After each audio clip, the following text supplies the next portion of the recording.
It's time for Twit This Week in Tech. We have a great show planned for you. The first time Simone de Rochefort has ever been on. It won't be her last. She's great. Patrick Béja joins us from France, and our newest Twit employee. It's all coming up next. We're going to be talking about HQ pivoting, Fortnite and the advertising machine, and the fragmented nature of gaming. Plus, Jony Ive and the new Apple keyboard. It's all coming up next on Twit. Netcasts you love. From people you trust. This is Twit.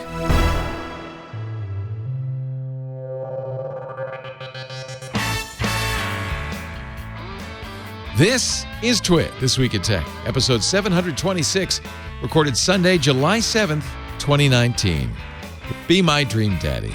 This Week in Tech is brought to you by Rocket Mortgage from Quicken Loans, who make the home buying process work for you. Their award-winning client service and support will help you every step of the way. Get started online today at rocketmortgage.com/twit2. And by Lastpass, the #1 most preferred password manager. Just remember your master password, and LastPass remembers the rest. Visit lastpass.com/twit to learn more. And by Casper, a sleep brand that continues to revolutionize its line of products. Introducing the new Casper Hybrid mattresses, featuring their award-winning foam layers, now combined with springs. Get $100 off select mattresses by visiting casper.com/twit1 and using the promo code TWIT1 at checkout. And by Roman. Skip the waiting room and awkward face-to-face. Get ED medication conveniently delivered to your door in discreet, unmarked packaging. For a free online visit, go to getroman.com/twit.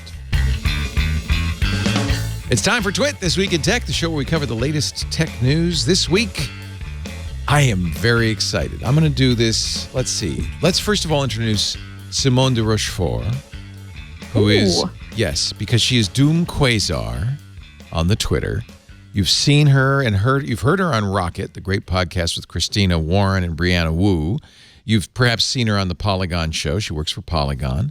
But she's unaccountably, never been on our shows. And I'm just horribly apologetic to you, Simone. So welcome. It's about time.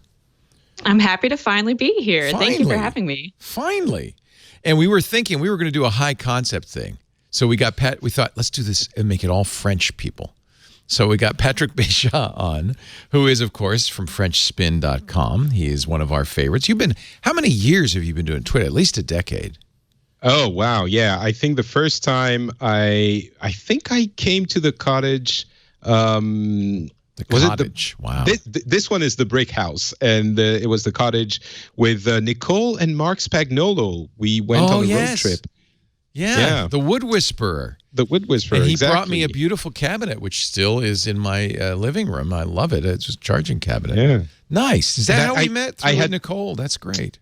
I think so, or maybe it was at Podcast Expo the year before, something like that. But yeah, it's been a while. It has been a long time. Thrilled to have you back, as always. Thanks for having me back. And I want to introduce the newest member of the Twit family. Now, you're all in the family, but some closer than others. This guy was a distant cousin and is now my son. I've adopted Micah Sargent. He is joining us at twit.tv. We're very excited. We asked him last week, I think. He said, unaccountably, without even coming to Petaluma to visit, you'd never been here, right? Yeah, you really called me out there, Leo. He said, okay. I said, okay, I'll do it. I'll do it. You know, it was really kind of a no-brainer situation in the end, is how I felt about it. And I've lived in California Did Lisa before. tell you how much we're going to pay you? She said $2. Okay, so you know. So I knew that I'd be able to make it here, yeah. So we're good. Yeah. From you moving here from St. Joseph, Missouri. St. Joseph, Missouri. That's a big move with your puppies. My 2 dogs. Yep. I've got Henry and Mizzy, the Chihuahuas that I probably talk about more than anything on all the Twitch shows. We love them, and I've seen pictures, and they're very. You're going to bring them in the studio, right? Yes. Yeah. Okay. I think that it's required in my contract that I bring them into the studio. Yeah, Lisa says yeah, we got the thumbs up on that. We miss our dogs, so we're going to adopt your Chihuahuas as well as you. Anyway, welcome. Micah will be hosting iOS today because kind of coincidentally, because we wanted to hire you anyway, but right about that same time, Megan said, I've decided I don't want to do this anymore. I don't want to be on camera anymore. I want to do more writing. So she's left. So you're going to take over from her. Yeah. Are you going to do Tech News Weekly as well? Yeah, with Tech Jason? News Weekly as well. So kind of. But the main reason we wanted to bring you in is we have lots of new shows we want you to do. So you're going to be very, very busy. Yes, indeed. And I'm excited about it. We're thrilled to have you. Thank you. Thanks to all three of you for joining us. So we thought, since we have a lot of gamers, we should probably talk about gaming. Whoa. Well, I mean, games are fun to talk about. How about, actually, this is a gaming story that is more than gaming. Remember HQ? Yeah. That fun game? With that guy? With that guy who everybody's forgotten. Who did the thing? What was his name? Scott. His name was Rogowski. Scott Rogowski. Scott Bakula. Yeah. And he was a big star, and then he left, and then the CEO got rid of the other founder. Then the CEO died, and the other founder came back. It's been kind of crazy. According to TechCrunch, they're pivoting. HQ Trivia has laid off about 20% of its staff. That's only 6 or 7 people, but still. And they're going to go to a subscription model, $10 a month for a program called HQ Words. So instead of them paying you, you pay them. Well, I wonder if they're going to still do HQ Trivia. It's not clear from this article. But still, this kind of seems like too little, too late. You know, HQ fell out of the public eye so spectacularly, what feels like years ago. And it wasn't that long ago, actually. I know. It does feel like a long time ago. Yeah. Yeah. March 2018. $10 a month? About a year ago. What is... I know. Who's going to pay that, right, to play a game? I mean, I don't know what Apple Arcade is going to be that, right? I mean, that's crazy. Isn't Google doing that too? I think Apple Arcade is going to be cheaper. Yeah. $10 a month, you can get Xbox Game Pass. Oh, that's right. Yeah. I mean, obviously, it's not aimed at the same kind of players, I suppose, but it better be a really damn entertaining experience. It was only a year ago that HQ Trivia was giving out a $250,000 prize of money they didn't have. Yeah, it turns out it wasn't a sustainable. We shouldn't laugh. I know, it's very sad. Did HQ Words, whatever the hell that is, heck that is, sorry. Nobody's ever heard of it. I know. It didn't have a subscription before though, and now they're making it a subscription service? Because that sounds like a recipe for very angry customers. If so, MoviePass showed us that people do not like it when they have to start paying for something they got for free. You still win money with it, but you pay money to win money. Seems like gambling. Listen, the best people always say it takes money to make money. So that sounds like a completely legitimate must be legit. So it is kind of like trivia, but it's words instead of trivia. Gosh. Yeah. I feel bad, but you remember what was the name of that pop game? Remember that pop game? What was it? I've forgotten. This was another flash in the pan. I wish. And they sold to Zynga at the peak. And then the whole thing went down the tubes, and then Zynga went down the tubes. Actually, Zynga was it one of those bubble games? Yeah. Zynga's sort of still around, but they're selling all their property in San Francisco in order to stay afloat. So that gives you kind of some idea. Zynga took over our building, the old Tech, right, Carson? Yes. The old Tech TV building. And I thought the last thing I heard about Draw Something was the Draw Something. Wasn't that huge? Super popular, and then Zynga bought it, and then nobody played it. For a lot of money. And the other one was OMG Pop. Remember that? OMG Pop? Right. That one doesn't sound familiar to me. That sounds like something BuzzFeed does. Well, you're not a gamer. You admit it. Oh, that's true. I'm Googling that. I'm a gamer, and I don't know what that is. Thank you, Simone. I remember OMG Pop. Maybe you remember I'm in Like With You or ILWY. Does that ring a bell? That sounds OMG horrifying. In 2012, OMG Pop was the hottest thing happening.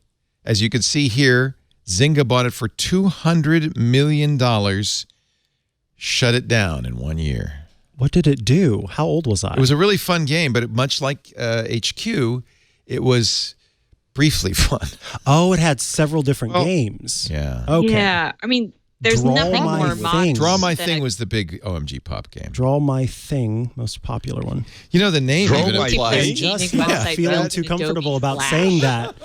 Is this recorded? It Is feels someone a bit gonna strange. What it was Pictionary, basically. Yeah. Okay, so Pictionary. So it wouldn't always be your thing.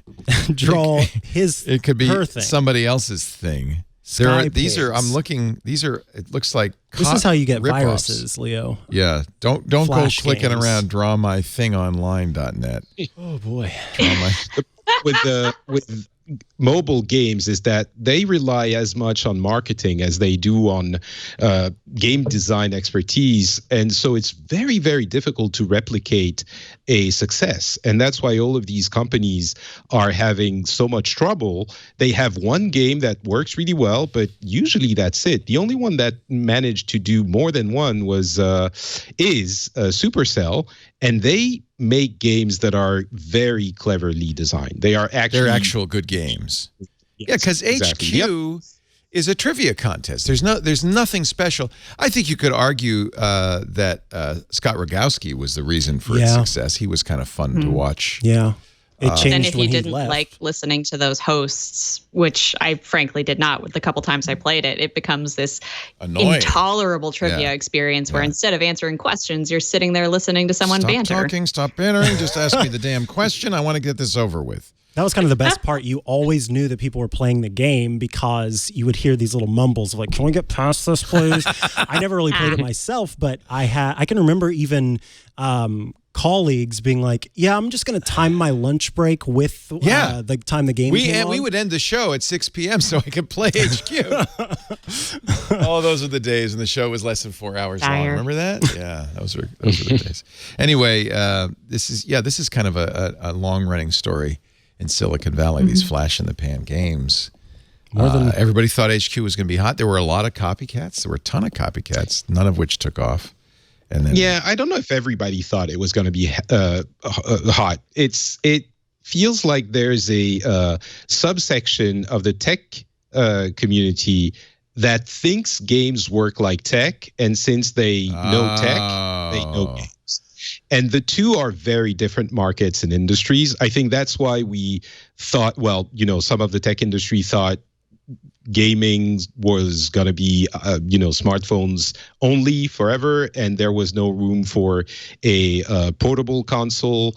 But the gaming industry and public is different enough from tech that these analyses usually, I think, don't pan out. So if you want to hear what's happening in gaming, you should ask someone who knows gaming. Of course, that doesn't mean, mobile games isn't a thing, obviously, but I don't even think asking somebody about in gaming, because, I mean, you and Simone and people who cover the whole gaming sphere maybe, but gaming is so fragmented nowadays that if you ask somebody who's a Call of Duty point and shoot first-person shooter player, they're not going to know what's going on even in the battle royale sphere. They're not playing that daddy game. Let alone, what is that one? Daddy Don't games? call them daddy. Oh, wait. Oh, you mean the specific daddy game? Yeah, daddy games. Dream Yeah. Daddy. I'm a daddy. What's daddy games? Oh, Leo, I can't believe you just said that. What is it? Is a dating simulator where you play as a dad. Oh, a sugar daddy. Something like that. You could be a sugar daddy. But you move into a new neighborhood and there's a bunch of other single or not single dads, and you date them. Wait a minute, you date the dads? I made Ernest Hemingway in Dream Daddy. He was my character. And that was an experience. I don't want to be sexist here, but are you a woman in this game, or does it matter? Nope, you're a man. You're a guy. Yeah, you're a dad. It's a gay dating game. Yeah. There you go. Dream. Oh, Daddy. they're all Dream Daddies. It was pretty popular. One of the most popular games of was it last year? Oh, and you could design your dad bod. Yeah. That's nice. Yeah. That's me right there. You can be a woman, actually. I think you can play a woman. Oh, but you wouldn't do well in this neighborhood. neighborhood. You can play as a transgender man, but you can't play as a woman. Is that a vampire? Wait a minute, so this is a category of games? This is so popular as a category? Dating simulators? Oh, Dating hell simulators. yeah. Oh, They're very popular with women and I think queer audiences as well. So, I just see, again, that's a perfect example. See, I feel like I'm a gamer. I like to play games, but I never even heard of this. Yeah. It's a perfect I mean, example. that's the thing about, like you Very said, games are complex very market. fragmented now, and you're right in that. One thing that we try to keep in mind at Polygon all the time is everyone is a gamer in some sense of the word, and that there is a game that they probably play, whether that is Bejeweled or whether it's Call of Duty or Fortnite. And Fortnite especially is very interesting because the people play it obsessively, but they don't necessarily read coverage of it because they're just in a completely different sphere of gaming, you know? They don't need coverage because Fortnite is one of those categories where you go to Twitch and you just watch it. And I would bet even within Fortnite, there are different communities based on which Twitch streamer, you know, if are you in Ninja's community or you're, and it's all based on that. Fortnite is a phenomenon. I'm fascinated by it. It's for Fortnite. It's for Nortonite, the HQ of 20 whatever year we're in. Oh wow! How could you ask such a thing? Oh, Simone's very upset. my mind is exploding. No, maybe you're right. Are you a Fortniter? Are you a Fortniter? No, I'm not, and that's what makes me inaccessible to the youth. The youths love Fortnite. But I actually love Fortnite. I think Fortnite is. Do you play? Well, let me explain. Okay. It's a really incredibly designed game. I really think the design and the ingenuity and the cleverness that goes into it is fantastic. Brilliant model, financial model on the part of Epic because they've made billions and billions out of it by giving away a free game. So that's well done. I see teenagers, it's in many cases, if you're 14, that's your community is Fortnite. That's where you live. That's where everything that happens to you revolves around that. It's incredibly addictive and compelling. The only reason I'm not a Fortniter is because I get waxed the minute I parachute in. Does that mean dead? I'm dead. Okay. Now, what they did nicely with Fortnite is you don't leave the game. You just watch the guy who killed you get killed, and then you watch him. And then they keep watching till you get to the end of the game. So you can watch the whole game. Very watchable game, yeah. Very watchable. That's the other thing they did well. It's a perfect esport game. But I can't claim to be a Fortniter only because I can't survive. It's too hard. I don't know that it's necessarily a perfect esport because I think the reason people like watching it is because they find personalities that they enjoy watching, like not necessarily the most highly skilled. Yeah, exactly. I mean, like the time that Ninja streamed with Drake was huge, and it was because it's like, oh my God, Drake is playing Fortnite. This is wild. By the way, there are people listening to this show who just heard 3 things they don't even know what it means. Ninja streamed with Drake Fortnite? What? Let's back it up. Do you guys can talk about word perfect at all, Corel, anything like that? You could talk about anything like that. So no, I agree with you. It's a social societal phenomenon, but is it a flash in the pan? I'm kind of more curious. I think it's already outlived the flash in the pan. I guess timing. I guess it seems like, but maybe it's not a flash in the pan, but it's one of those very unique phenomenons that is as a center of many different things that make it as successful as it is. And I don't know that there will be a lot of games like this, you know, to the level where you actually have cultural products that advertise in Fortnite. Look at this. They just added Stranger Things portals. Exactly. It's become so widespread across a certain cross-section of the population that the things like Avengers was in the game, but that was more of a collaboration thing. But then John Wick had a cross-promotion thing, and now Stranger Things Season 3. It is very unique. I don't think any other game has had quite that impact. And really, it was a copy of PUBG initially, and then along came Apex Legends, and everybody said, "Oh, it's over for Fortnite." Apex Legends is growing faster than Fortnite ever did. And what is Apex Legends still around? No, I mean they are, but it's definitely not. You know who plays Apex Legends? The kids who say, "I'm not going to play Fortnite.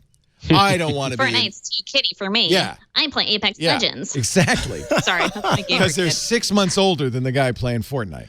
Oh, yeah. It's interesting. Your point about it being a social experience for teens is so important because I think that is what defines Fortnite is that it is a social network for young people, and it's also an advertising machine, which is why we see Stranger Things in there and John Wick being advertised to kids. But Keanu is immortal. So can you explain though? So we say Fortnite is a social media platform, but I'm the lobby, right? It's the lobby. So in the game, you can once you're killing people, or do you have to do that like via Twitch or something else? No, you're in the lobby. There's a big lobby. You can communicate. So the game with itself has communication. No, you communicate. Yeah, you can turn on or off team chat.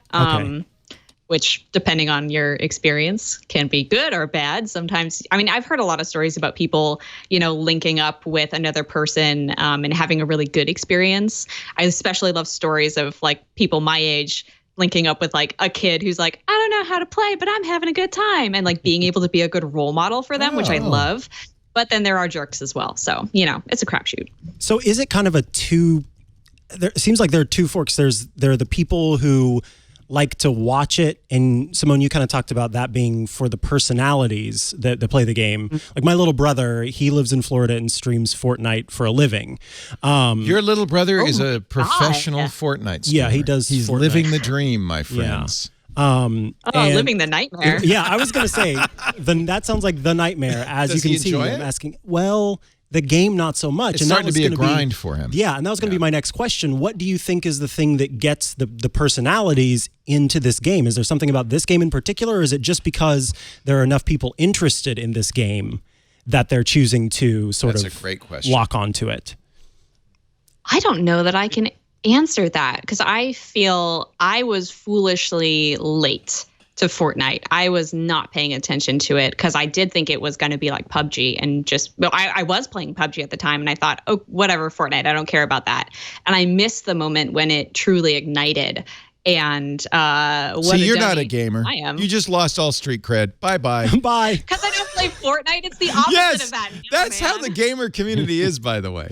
If you don't play Leo, stop! You're losing a little bit of your credibility here. No, that's why they're hateful. It's if you haven't played Dream Daddy, you're not a gamer. in that sense, sure. But I mean, the gamer community and all their hatefulness would probably consider Fortnite not to be a real game. That's right.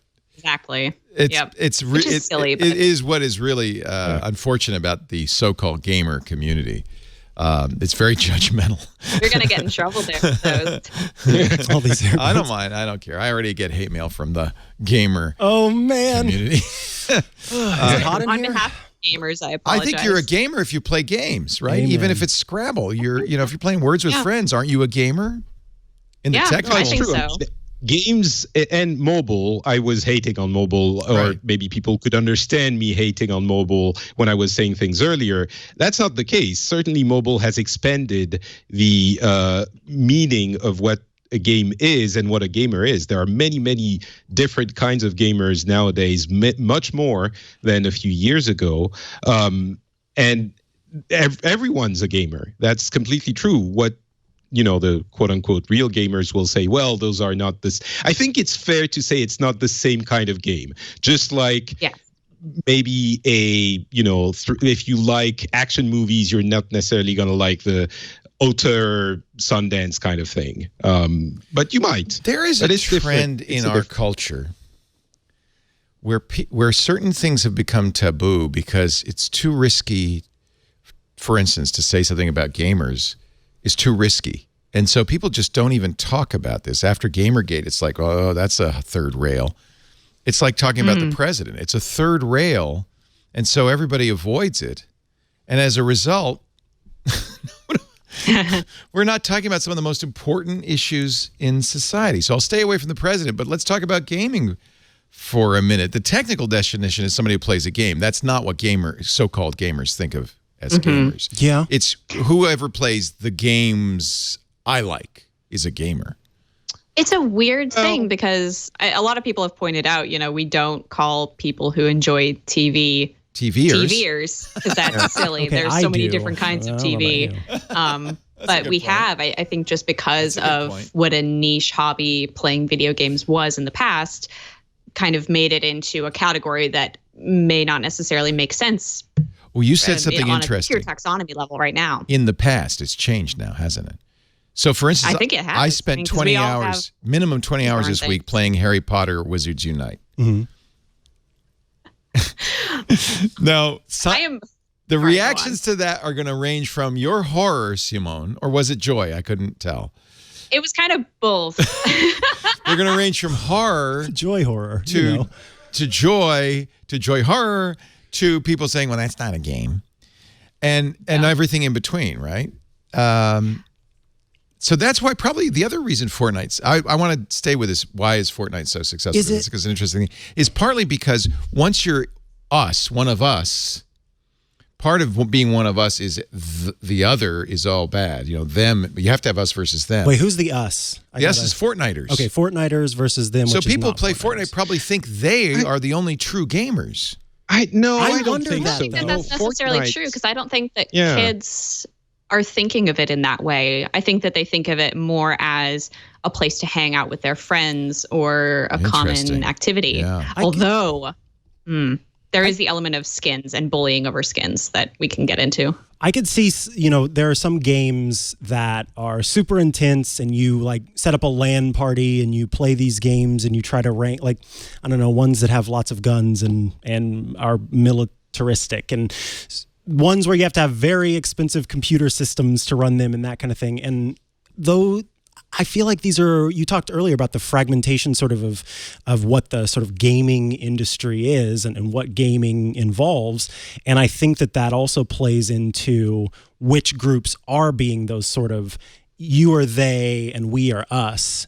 Because I think that Georgia Dow is an example of someone who knows how to play some more complicated games, but she also plays her own virtual reality room in her house. Right. And she has 3 virtual rooms. Exactly. And she plays the Bejeweled and stuff like that. And so belonging to those different groups. Those lines have blurred. Yeah, exactly. I don't think that it's necessarily as a whole. But when I play Fortnite, when I go in and play Fortnite, I'm a default. What does that mean? Yes. I'm a default. That means that you're a big nerd. I didn't buy a special skin. Oh. You're using the default appearance of the character you're playing, and you haven't like a money bought thing? any. Yeah, mostly. You're wearing the Kmart shoes instead of the Nike shoes?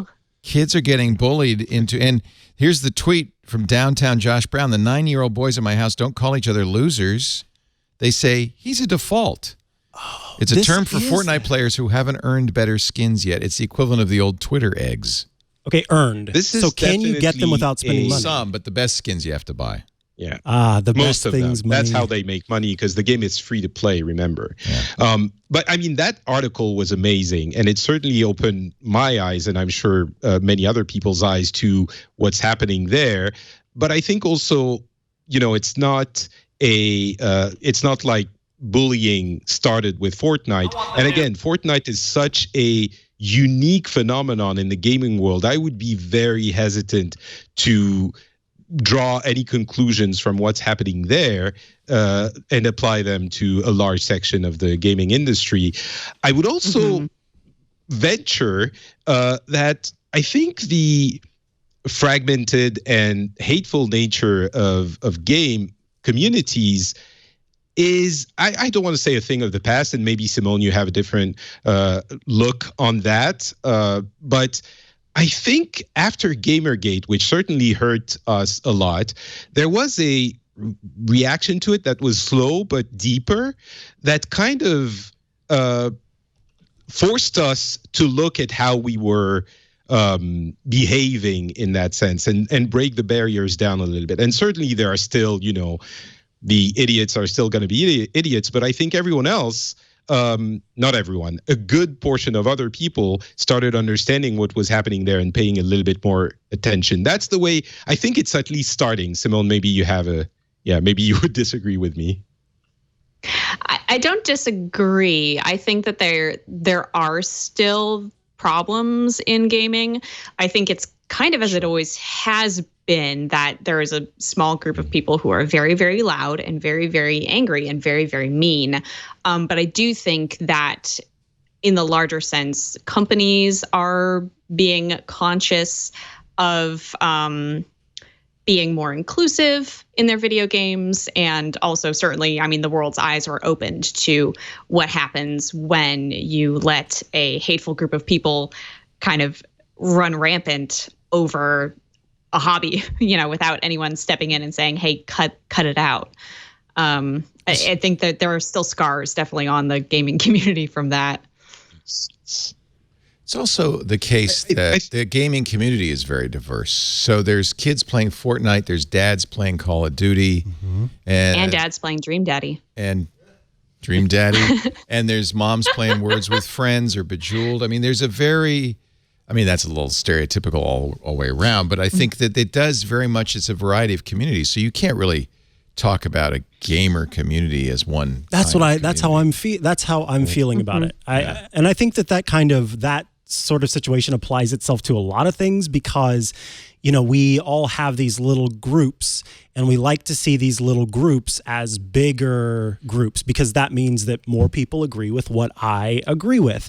And so whereas, I think that if I'm not taking the time to be empathetic and understanding that others have different opinions and thoughts than I do and experiences, then I start to think that everybody who wears an Apple Watch is going to get as many notifications as I do. So the notifications on the Apple Watch are annoying. Whereas for the regular consumer, that might not be the case. And so what I'm saying here is I think that those things can apply to all sorts of industries and all sorts of subjects where we can sort of over engulf what is a larger group than we realize. It's a human trait. Yeah. And frankly, everything we do as a human is playing a game of some kind, whether it's a game to make more money, the game to have a nicer house. There are many, many games in the world, and it is unfortunate that one human trait is this us versus them. Tribalism. Tribalism. It's built into our very base brain. Not surprising. And I do think that's not a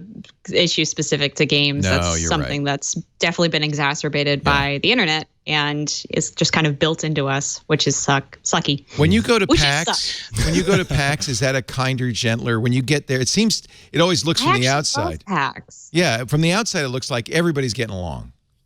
Yeah. And I mean, I can't speak for everyone who's gone to PAX and had an experience there. That company has had their kerfuffles and run-ins in the past, but I've always found PAX specifically as a convention to be really nice and a really good time. And I mean, you can see the whole community on display at PAX. There's all kinds of people there, so I really like it. Yeah. I think one of the differences, or I hope at least, one of the reasons why we're seeing slow progress, but progress being made in the good direction, is that in the gaming industry, we have kind of adults in charge, I'd like to think. The companies are listening, not necessarily listening to the noise. The Gamergate did not have an effect on what kind of games, or the opposite effect on what kind of games are being made. The people in charge saw that there was a representation problem and that it needed fixing, and slowly we're starting to see these things happen. So I hope that this is showing that we're, the industry is, because we have adults in there doing things differently than what you might think when you're seeing what the community is doing. So, yeah, I think that's not inaccurate. Yeah, I think for bigger companies, certainly they are very aware of that. There are still issues with, for example, just this week, the developers of Mordau are having a communication issue where someone on the Steam forums who's involved in the game said that there would be a patch that would allow people to toggle off the presence of women and people of color in that game, because just to basically satisfy people who enjoy a vision of white Europe. And the PR company that manages that game is like, no, we're not doing that. We're not doing that. That's nobody's talking about doing that. So I think that there are still instances, unfortunately, where companies want to appease their perceived audience and will, I don't want to use the word pander, but it's the one that's coming to mind, just lean in that direction. And it might be a direction that's not as inclusive as we want games to be. The thing that to me is the most interesting about this, and we'll move on, but is that this is the first time that an entertainment medium has had such its fingers so deep into our culture. Movies, TV, all have had, you know, deep impacts on our culture, but they were always kind of, that's the movie industry, that's the TV industry. Gaming is seems to be a more intimate way of consuming media or entertainment. Wow. And as much more a part of our lives. And I think that's why there's so much emotional drama and going on around it. Much more so, just as you pointed out, Simone, nobody says, I'm a TVer. I mean, you can say, I love movies. I do love movies, but I'm not going to fight you over Justice League versus, you know, Batman. Well, some people might. I wish you would. But that's that tribalism, though. Like, it goes back to that. I brought up the comic books, yes. Okay. Which one are you, Leo? Because we can go right I'm now. a DC guy. It's also a until very DC young canceled industry, Mad you know? Magazine, by the way. Yeah. And then I am no longer a DC guy. That makes me really angry. But you could blame not DC, but AT&T for that. There's more engagement involved, what you're kind of talking about there, with a movie, with part of your television. life. Yeah, there's sort of these things that you can passively enjoy, but with a game, I've got to be focused. I've got to be, playing and engaged, and so by default, we give more of our attention to those things, which then lets those ads and what have you, the people that are teaming up with these companies, get deeper access to our attention. So yeah, I agree with you there that level of engagement that's required gives. Yeah, nobody more says focus. Seinfeld for life, right? I fight think you. what you're honestly, I think it's teenage boys. It's very young but that's industry. a mistake. You're looking at it too deeply. Okay, maybe I'm wrong, but I think it's a lot not just of teenage boys that care about this stuff. In fact, Gamergate was not just teenage boys by any means, was it? I want to get at what Micah was saying about engagement and advertising. Yeah, I do this when I'm thinking. I push my nose. You don't see that when I record Rocket because there's no cameras. Holy moly! That explains why you have such a pert nose. It used to be like Pinocchio, but you've been pushing it in. Okay. 28 years of podcasting, baby. But no, I think that returning, kind of looping this back, closing the circle, going back to mobile games like HQ that are kind of flash in the pans, or like Candy Crush, for example, those ones that exist kind of just to hook you in and burn through you. What does distinguish those mobile games from other games, I think, and what makes them flashes in the pan is that they compel you to play a lot in a very short amount of time. And I think then the wider audience burns out on that experience. And you're left with those core whales that are spending the money on those games. Yeah. But everyone else has moved on to the next thing because they're sick of it. Except it hasn't happened with Fortnite, or has it? Has it happened with Fortnite? I don't think so. No, that's that reaction that joy horror that Simone had earlier, I think was about that. You're talking about Harry Potter, Wizards Unite, and you play it so much, you're going to stick with it after everybody else goes away. I have a heavy investment in it at this point. That's like Renee Ritchie and Pokemon Go. I almost said Pikachu. Yes. Pokemon Go. Yeah. Renee Ritchie is still playing Pokemon Go. Oh, heavens, yes. I thought he'd switched to Harry Potter. I think he's playing both, but I don't think he'll ever give up Pokemon Go. No, he said that Wizards Unite was too much of a game for him. Too complicated, too much. He doesn't want to play. He doesn't want to do all the mechanics. Pokemon Go. Wow, maybe I'm a gamer then, because I love Wizards Unite. I do too. Or am I a gamer, Leo? Wait, hold on. I'm judged. He's putting it in air quotes. This is how we think, Leo. Everybody touch your nose. Click your heels 3 times. All right.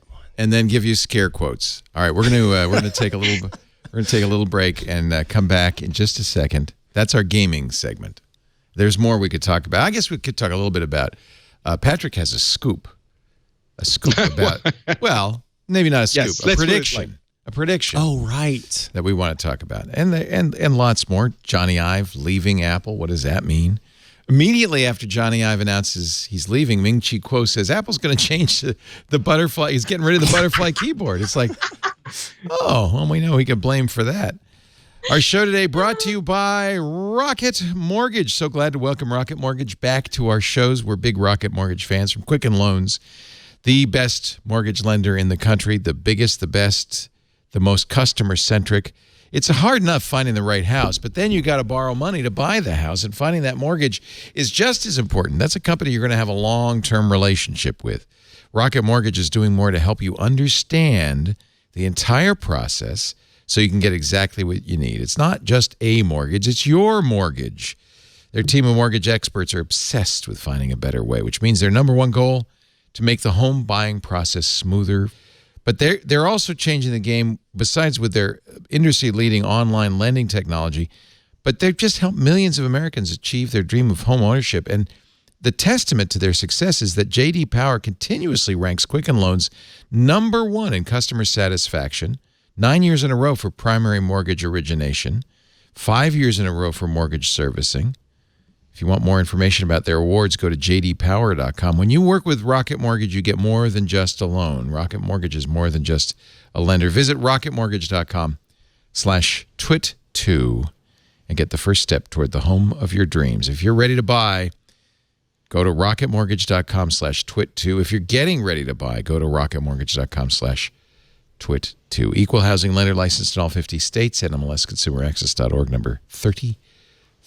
One more time, Rocket Mortgage by Quicken Loans. Push button, get mortgage. And we appreciate your support for Twit by using that special address, rocketmortgage.com/twit, and the number 2.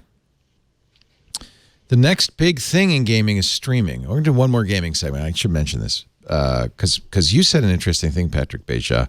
You said you thought Microsoft's streaming platform, which is coming out next year, will be also not just on the Xbox, but on the PlayStation. Why would they do that? Why would Sony do that? I think there's a possibility it will happen down the line once we have a solid infrastructure of the trends that are happening now, which are streaming and subscription, and every single device in your home has a good controller.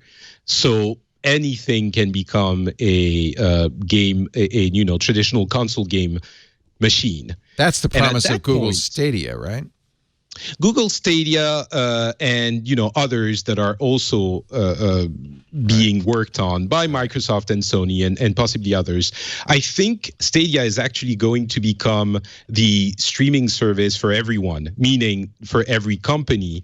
Microsoft is going to have their own, Sony is going to have their own. And the reason they don't have a subscription service at Google for Stadia is that they want to be the one for Ubisoft, Bethesda, every other gaming company. So those companies would have a subscription service where you install the games on PC, but if you want to use their services on another device, you can use Google Stadia to stream them to any device. So that's one thing. But the PlayStation aspect of it is, in that world, imagine that world where any device is can be used to stream traditional console games. You as a PlayStation owner, hardware device owner, have the option to go and try a Microsoft game anyway, whether or not there's not the barrier to entry, which is going out to buy an Xbox anymore. You can just press a button and play on your Apple TV or your Android box or anything. And in that world, what does Sony do? Is it more clever for them to not have the competing service on their device and not get any money from it, or have it because their customers will use it anyway if they want to and take a cut? And I think if you want to see the world as it will be if everything works out like that, it's more clever to just put it on your service, and at least, since everyone's going to be able to try those games anyway, at least you get a little bit of money from it. So I'm not 100% sure it's going to happen because Microsoft and Sony are, competitors, but Apple has Google Maps on its device, so I think it might happen. There's definitely a possibility. Which today, when you look at the way the market is structured today, it's heresy to think of something like that. It actually matches what's been happening in the rest of technology. Microsoft's a really good example of this, where historically these companies wanted to put up, and I think this is a good trend. I'm hoping it will happen more. Put up barriers, silos, competitive barriers. So you either buy an Xbox or you buy a PlayStation, and you either play Xbox games or PlayStation games, but never both. Microsoft has finally decided, for years it said It's Windows, it's Office. We're going to make our money selling boxes full of empty air and a lot of bits. And they did very well in the 90s. They did okay in the 2000s. But a big shift 5 years ago when Satya Nadella said, that's not the way the future is going to be. It's going to be much more platform agnostic. Operating systems don't make a lot of sense. We're going to be in the cloud. And he said, tellingly, we will be wherever our customers want us to be, even if it's on Apple. And in fact, Microsoft Office, the jewel in the crown, the touch-first version of Office, arguably the future of Office, came out on the iPad before it came out on any Windows platform. And I think so. I think that's a trend. I hope that's a trend. And if that's the case, then it would make sense that Microsoft and Sony might bury the hatchet and be cross-platform. Certainly, Microsoft's there already. Microsoft will be anywhere Microsoft they is want. all for this. Yeah, they like it. Yeah. The holdout would be Sony Sony there. When Fortnite went cross-platform play on Xbox and Switch, and Sony did not allow cross-play with other platforms, everyone just rubbed their noses in it for a good while. Yeah. And then they changed their policy. So I think eventually, and I don't have any insight to this, but I think eventually they would have to see that their policy is just not helpful. It's not what consumers want. Do you think you could divide up the technology industry into the people with the future on their side, like Microsoft, and then the people who are living still in the past, like Sony, trying to protect their, rent seeking, trying to protect their little sandbox. And who I think of in that category is Apple. Now, nobody says, "Oh, Apple's the past," but I think increasingly Apple does look like this is an old-fashioned way to view your business. Like, you better use all Apple if you want everything to work. That's a fair argument. That they don't make messages for Android. I'm surprised they still offer iTunes, but when they bought Texture, they immediately killed the Android version of Texture, folded it in Apple News, and you have to use an iPhone. But I feel that we might be seeing that changing very soon. For Apple? For Apple. Because every single financial call in the last, I don't know how many that I have transcribed, services. And right after we see services are cross-platform. Yes. And what was it? The Samsung Smart TVs have an Apple TV app. Come to think of it, that's right. We've got all of these little changes that are taking place that I think are sort of the writing being on the wall here. I find that really encouraging because I hate the idea of silos. I hate the idea of the so-called ecosystem lock-in, where you say, well, if you want stuff to work better, you just better buy all Apple hardware. That's how a hardware company thinks, right? And then you don't get to use a cool thing like this with, if you're super locked into one thing. He's pointing at my fabulous Surface Studio. It's so nice. Which if this Very were, beautiful. If this were only an iPad, I'd be so much happier. I want a 30-inch iPad. That's what I want. I think it's a different case though, because in Apple's business model, a lot of their money comes from selling the devices, which is not the same, as an example in the gaming industry. The hardware makes little to no money. Nintendo is a little bit of a holdout there, but for Sony, the consoles is the way to get you in the door. The reason Apple is making services and trying to improve those is to sell you more of their hardware. Expensive hardware. Yeah. Now, down the line, sure, it could happen if services become a significant part of their revenue. I think it's not at all unrealistic to think they would transition. But at this point, I think it's not... the strategy is to support hardware with things that are exclusive. So if those exclusive things are everywhere, then it loses the whole thing loses value. I might disagree with you because really the reason they started focusing on services, in my opinion, is iPhone sales were tailing off. They couldn't. They weren't making as much money in hardware, and they were saying, "Crap, what are we going to do?" Well, we're going to replace that revenue by making more money per existing customer. I mean, because at some point we've talked about this before, the saturation. Once everybody who wants one of these stupid things has one, then what do you do? And that's where not only within your existing customer base, which is where they started, do you get those Apple Music subscriptions, but then you have to start to look outward, and that's when you start to look at the fact that not all, like that you can have customers that don't use an iPhone if you decide to go cross-platform. I'd be certainly with Apple TV, they're gonna do that, right? Yeah. I mean, you don't get Jennifer Aniston doing a TV show for you if you say it. But Jennifer, no, only people who own Apple TVs will be able to see it. That's just true. That's not gonna work, right? Unless you throw a lot of money at it. Yeah. Maybe Jennifer you will get. I don't know. Oprah? And is a lot of money that you need to pay Jennifer Aniston, is that a lot of money compared to iPhone sales? No. I mean, it's a fraction. Right. But interestingly, in fact, I think it was Eddie Q that was talking about this, did an interview. He said, we are not going to spend the kind of money that Netflix is spending. Netflix last year spent, I think, $8 billion. Apple spent $1 billion. And Q said, and that's our plan going forward. We're not going to try to make as many shows as Netflix does. We're going to focus on a few good shows. They don't want to take on that juggernaut. They don't want to be the next HBO. Well, also, they can't. They don't have the same market saturation that Netflix has with Apple TV, I don't think. Well, that's precisely the point. So if you say, well, maybe we'll install Apple TV on Samsung TVs and maybe we'll, look at Roku. I mean, Roku is everywhere. I just saw the market share. It's something like 60%. It's a huge market share. Ooh. Yeah. I just became part of that market share. You got rid of my first-gen Apple TV. My first Roku. Is that exciting? My first Roku. Dear Leo, today I got my first Roku. But the only reason you wouldn't get a Roku is because you bought shows from Apple. Because it does every single thing an Apple TV does, except for iTunes. Yeah.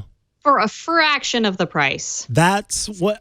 Yes. Don't get me started on the Apple TV, which is my Netflix box, my way too expensive Netflix. But it's the box. best way to watch Netflix, isn't it? The best way to watch Netflix? I think technically it is because Apple caches the Netflix content on their servers. I think they're on Akamai. Oh, really? Yeah, and so you're getting it not from Netflix, but getting it from Apple, and you're getting a better. Better, Leo. So I'm trying to make you feel thank better. You. That's because why have I you're spent so much insane. money on this stupid thing? And now I know throw it's out my for PS4 caching. and go get my Apple TV back. If you had an Apple TV One, you have definitely stepped up. Almost anything you bought would be better than the Apple TV One. Yeah. Was You that are not so the one right that about looks like a Mac Mini, right? Not that one. It looks like a Mac Mini. Oh It my has God. a remote that is just like a single piece of flimsy metal that is the most unpleasant thing to hold Well, the in the funny thing entire is, universe. They've improved the TV, but the remote still is the worst remote you've ever Such used. bad remote. It's still as bad. That's why I use my I iPhone reached a most of the breaking time point for. where I was like, no, I'm not going to use this UI for one more day. I'm not going to hold this crappy remote that has no home button on it for one more day. And then you throw the remote at the TV, and it doesn't even reach all the way because it's so light. It just kind of flutters. It's very dissatisfying. I want a remote I can break the Apple TV TV with. remote?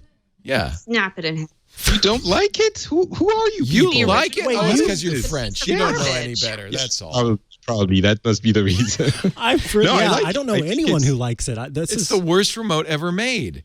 Do you not, I think- Patrick, accidentally change? Look, it's fluttering in my way. Wow. Do you not There it is. accidentally change the channel? Because just by chance, this whole top half of the remote is like a swiping mechanism. So you've got it on the arm of your sofa and you just brush over it and suddenly you're half an hour ahead in the show. Does that not happen to you? No, I put the TV on the Oh, yeah, remote on the coffee table. I put it in the drawer. My dogs are always zooming through shows. Yes. One of my dogs will hop If a up. and chihuahua can zoom the through a paw show, just no. barely I brushes don't up have against. dogs. That's the And secret. I'm like, no, Mizzy, no. Leo, are you comparing yourself to a chihuahua? In some ways. Is that? Yeah. He okay. likes chihuahuas. Yeah. I want to be on Micah's good side. Well, you my and left side is chihuahuas my make good the side. same kind of mistakes. So Micah, as he joined the company, got his own computer, and weirdly enough, he chose a MacBook Pro with that horrible butterfly keyboard. Do you like that butterfly keyboard? No. Does anybody like the butterfly No. keyboard? Well, I don't know. Lisa Let's see. does. My wife does. Oh. It's dysfunctional. Besides having no travel and stubbing your fingers, Ow. if you get it hurts. Actually Right? just hurt it my gets finger. crumbs in it and it breaks, and it's an $800 repair. For the longest time, Apple said, what do they say? A small number of people have trouble with this keyboard. Then Jony Ive leaves. That's the worst way of saying it. You know, every company now says that. A small number or a small percentage. Percentage out is the of 17 million, 1%. A lot of percentage people. is the key word, the key cheat, right? Oh, it's a small percentage. Yeah. Small 1% is 1.7 million people or something. Yeah. So according to Ming-Chi Kuo, and admittedly, this is a rumor, but I think it's a great rumor. Ming-Chi Kuo is an analyst in Taiwan who has great access into the supply chain. Mm-hmm. He has heard that Apple is going to source its keyboard from a new company, and it will be a scissor switch, the same style switch everybody else in the industry uses, abandoning its butterfly design.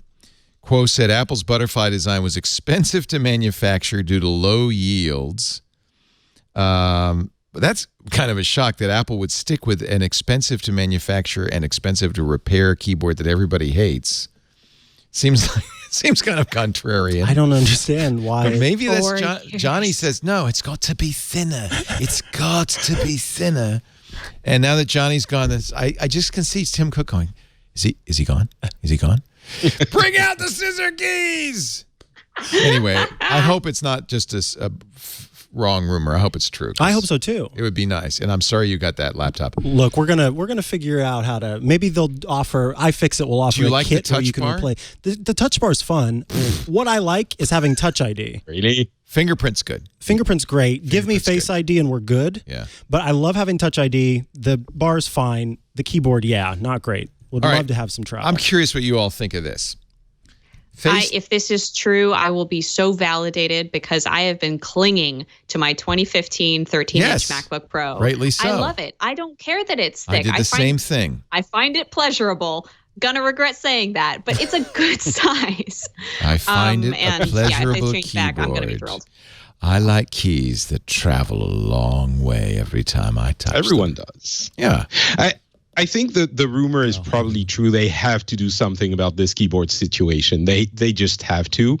I don't think it's related to Jony Ive leaving, though. Probably not. I think it's probably not. And the big question is going to be: is the new keyboard going to be as thin or thinner as the current one? It might be that it has just as bad travel size, possibly. Make it thicker. Put more battery. Nobody says, "Oh, these are so thick." This can also the obsession with thin hardware That's a Jony Ive. That's from Jony Ive. Drives me nuts. And I'll tell you how you'll know it was Jony Ive. If Apple fixes this remote next spring, then you know it was Jony. The remote is fine. But the size of the laptops, I think, is if you look at the 2015 MacBook Pros, they are noticeably thicker. And if you ask an average consumer, I think they would agree that they like the thinner one more. Maybe reality would prove me wrong, but I'm sticking to my story. I really think thinner in this case is better. Yeah. It feels very fancy, but I like the heft of the 2015 MacBook. It feels just solid and dependable, and it might not be as pretty as the new ones, but... And if you're ever being attacked by a pigeon, you know you can use it as a weapon. Yes, I will and have. I have and will again. But yeah, I mean, if your keyboard is breaking, every iteration of your keyboard is breaking 4 years in a row, something's got to change. And that's the real question: is why was Apple so loyal to this? They were in the face of all. And all of their dodging around it and making excuses made me very disappointed in them. And I consider myself, a part of the Apple ecosystem. All right, Miss Apple ecosystem. How do you feel about this? iOS 13, they're going to, and if you have the beta, you can try this already. They're going to modify the Facetime Eye Correction so that, because the problem with iPads and iPhones is you're not looking at the camera, you're looking at a picture of yourself or your family member. They're going to make it look like you're looking at the camera. They're going to literally move your eyes so that you'll look like you're looking at in fact, here's Here's a good video from Dave Shukin, who posted this on Twitter. Watch the line as it distorts. It's distorting because AR is moving his eyes. He's not actually, if you look in the upper right-hand corner, looking at the camera. He's looking down. It looks like he's looking straight at you. And you can see that his nose and eyes are getting repositioned by the software. What do you think? Crazy? That is so cool. I think it's creepy. I have thoughts, but why aren't you ever take your eyes off me, Leo? You keep looking at me. Is there something I should know? Are you? It looks like you're psychotic. But wait, it only does that when you're looking at the small preview of the person you're talking to. Oh, it's smart enough street, to know right? what you're looking at. I think maybe I got that part wrong. That's what I think. But if that's I never what look it is, away from it's myself okay. when I'm on a call, so I don't really. Yeah, me too. I feel that. Me too. I feel that it's because way. we're so good looking. It's like, We're. Oh my God! I look look like how this good. today? I am Wow. so on fleek today. Oh So my on fleek. God, that's fantastic. Oh man! Stop making me laugh. It's hot enough in here as it is. Oh, we just want to make you sweat. Now just touch your nose, and that'll turn up the AC. Oh my goodness. No, so here's my problem with this. I noticed they were testing this feature before did? Yes. And people are going to be like, no, you didn't. I swear to you, I didn't know what it was doing, but my partner, I hate calls and I hate FaceTime and I hate phones up to my ear and I hate it all. But my partner really likes to talk on FaceTime, really likes to talk on the phone. Isn't that always the case? Like there's one person who does and one person who does. Okay. Yeah. I know somebody likes to text. I prefer to text. They won't text, or it's always that way. It's always that way. I, make the... Lisa's always calling me. I'm saying, don't call me, text me. Right? Yeah. But I'll talk to him on the phone and FaceTime with him because he's okay, I guess. And so I'm in the car, not driving. I was in the passenger seat, and he FaceTimed me. And I'm looking at my eyes, and my eyes look dead and weird. That's what'll happen. Yes. Because they're not moving. They looked dead. They looked weird. It looked like I hadn't had sleep in like 9 days. Yeah. And my mom was driving, and I said, "Can you look at my eyes? Am I okay? Like, is everything okay?" I had just gotten over Bell's palsy, so I was genuinely Your eyes concerned. weren't really moving in the past. And so I was like, does everything one eye okay? move and the other one One doesn't? eye moves and the other one didn't. It was boy. my right side that was frozen. Wow. So anyway, it kind of gave me a little freak out. And this was before they added the switch to turn on and off correction, or the eye correction thing.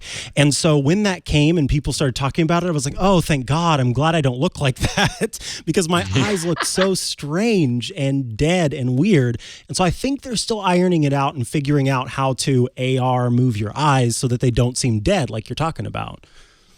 Here's, I think it looks kind of creepy. This is Will Sigmund, who is an Apple guy. That's the one that made me like it because he is smiling in the altered version where he is made to be looking at the camera. Yeah. Yeah, the Verge piece. Yeah. And it definitely, for me, it makes it look like he's more engaged, more connected. Yeah.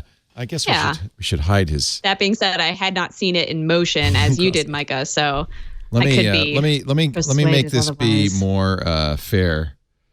Wow. Let me give him a red beard. Okay. Now, who do you like more? Actually, I still like him more. Well, let's fix the cheeks. His cheeks. He's got those smiles. You have to erase the smile lines. Yeah. This is. Just do the eyes, yeah. I see why you use the Surface Studio. Now you see why Microsoft. You've made him look like a victim of the Joker. Leo's making his first Dream Daddy, actually. He's my Dream Daddy. Hi, Dream Daddy. Let's give you a little red mustache. That's why I'm a Dream Daddy with a red mustache. All right. I'm sorry, Will. I don't know you, but I love you, man. We can FaceTime and look directly at each other's eyes. I hope he's watching right now. If he's watching, he's going, oh, crap. That was horribly creepy. Actually, I think we should take a break. I'm getting a little... Hey, it's so nice to have Simone de Rochefort on. Is that your real name? It is my real name. I was born with it. You were named after blue cheese? That's Roquefort. Oh. And you said this was going to be a French themed podcast. Oh, you don't man. even know Roquefort cheese, fromage. I just was in the mood for an omelette du fromage. And Don't look at me You like can't that. bring back pre-show in jokes. Is that allowed? yeah, free show in joke alert. Anyway, Simone, I don't know why we took so long to get you on. You're fantastic. Thank you for being here. She's a video producer at Polygon. She is Doom Quasar on the Twitter and one of the 3 hosts on Rocket. And you do such a good job with the ads on Rocket. I was going to say, after I heard your ad read, I thought, that is so soothing. That is the opposite of what I do. Yeah, you do the opposite. But your strategy might be smarter because your listeners aren't falling asleep when they hear the ads. When you do that calm ad, I'm like, oh, man. Oh, I always do the calm ad really calm. Let's see if I can make you relaxed. No, actually, this one I should make you jittery because it's an ad for Lastpass. Lastpass is the #1 most preferred password manager, a one you must use. We use it all the time. I've been using LastPass since they came out, so it's been almost a decade. And the nice thing is, look, I think everybody understands that passwords are the spawn of Satan. They're the terriblest thing, but you have to somehow authenticate yourself, right? You have to prove to that website or that app, this is your account. It's okay if you take money out or whatever. So you got to have these passwords. This is not anything the human brain was designed to do. You know, when I was a kid, you didn't have to remember 1,000 different passwords. The most you'd have to remember is your locker combination, right? I mean, that's about it. Your phone number, your home address. That's it. I could hold that in my mind. Now, which is, by the way, why all my passwords are a combination of my locker combination, my home address, and my phone number, because it's still And what were there. they again? Well, it was 29, 36, 42, and it. Never mind. No, I don't use those anymore. But for a long, I think a lot of people do that, right? They use. I actually do use my childhood phone number in conjunction with other things in my master password. Everybody take a note. Yeah, you'll never guess my childhood phone number. 555. Yeah, 555. That's it.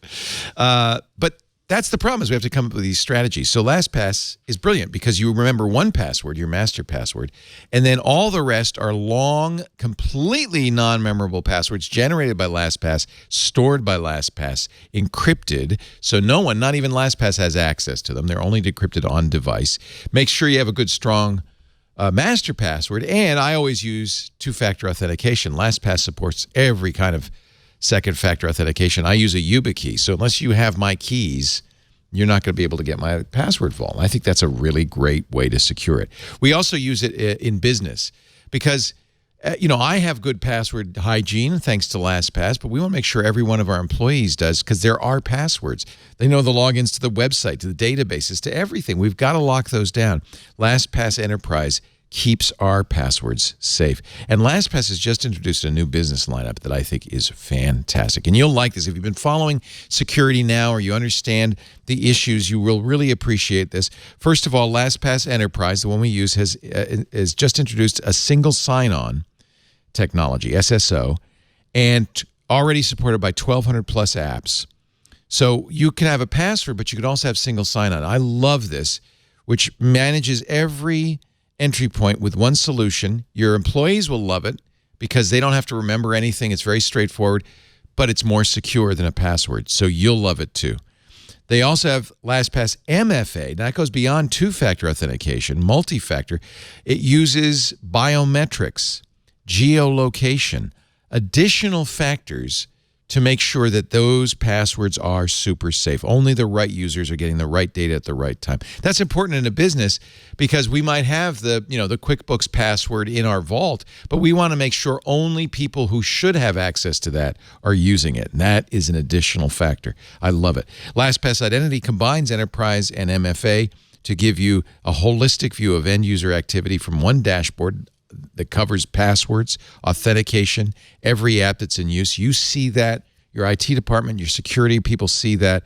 From a single sign-on and password management to adaptive authentication, LastPass Identity shows you this is why we love LastPass. They are on the front line of authentication and gives you granular control to IT, but also gives your users frictionless access. So they're more likely to want to use it. And I should tell you, Micah, that everybody who works at Twit gets a free LastPass account. That's part of your employment. I was wondering when I'd get the bank account details. Yeah, so. no, you don't get the password, just the LastPass. We are very excited about what LastPass is doing. I think you will be too. LastPass, bridging the gap between access and authentication to simply and securely manage identity. That's really what it's all about. 13.5 million people use LastPass. They love it. They trust it. You will too. LastPass.com/twit to see how LastPass can help you. LastPass.com/twit. Thank you, LastPass, for covering our assets, as it were. Patrick Beja also here from FrenchSpin.com. Not Patrick. Always a pleasure. Indeed. You are doing both English and French language podcasts like Le Rendezvous Tech. And Le Rendezvous Jeu for gaming. Jeu for gaming. Jeu, not jour. Jeu, games. I got it. Yeah. Nice. Exactly. And I want you to do a new podcast called Omelette du Fromage. We all do. We need that. That could be an amazing language teaching podcast. How not to speak French. So it's funny because you learned that from what? Dexter's Lab on Cartoon Network. And in it, he falls asleep and he speaks French when he wakes up, and all the girls love him for it. All the teacher asks him questions, and he just says omelette du fromage, and the teacher's like, "Yes, that's the best answer. You get an A." But Patrick tells us that's not. First of all, omelette is omelette, and it's not Jew, it's O. Oh, so the only thing they got right was fromage. I mean, who can get cheese wrong? You know. Omelette au fromage is how I should be saying And as I mentioned before the show started, I think every American person who wanted to make a joke when they heard I was French in my life has said some variation of omelette du fromage. No, yeah. I'm so sorry. I hope I didn't do that. Oh, man. This was my introduction to you. I'm so sorry. It's just part of my childhood. Horrible. That means you're American. That's all it means. It's Confirmed. Everyone does it.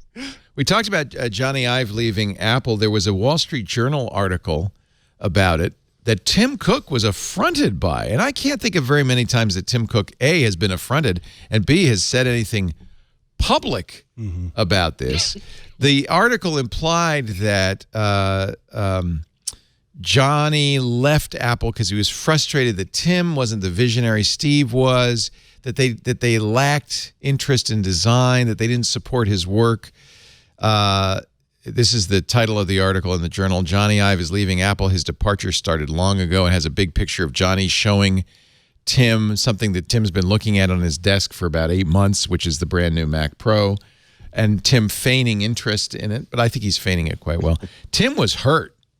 He wrote to a journalist at NBC, "Hi, Dylan. Hope you're well." I guess Dylan Byers had asked Tim Cook about this article.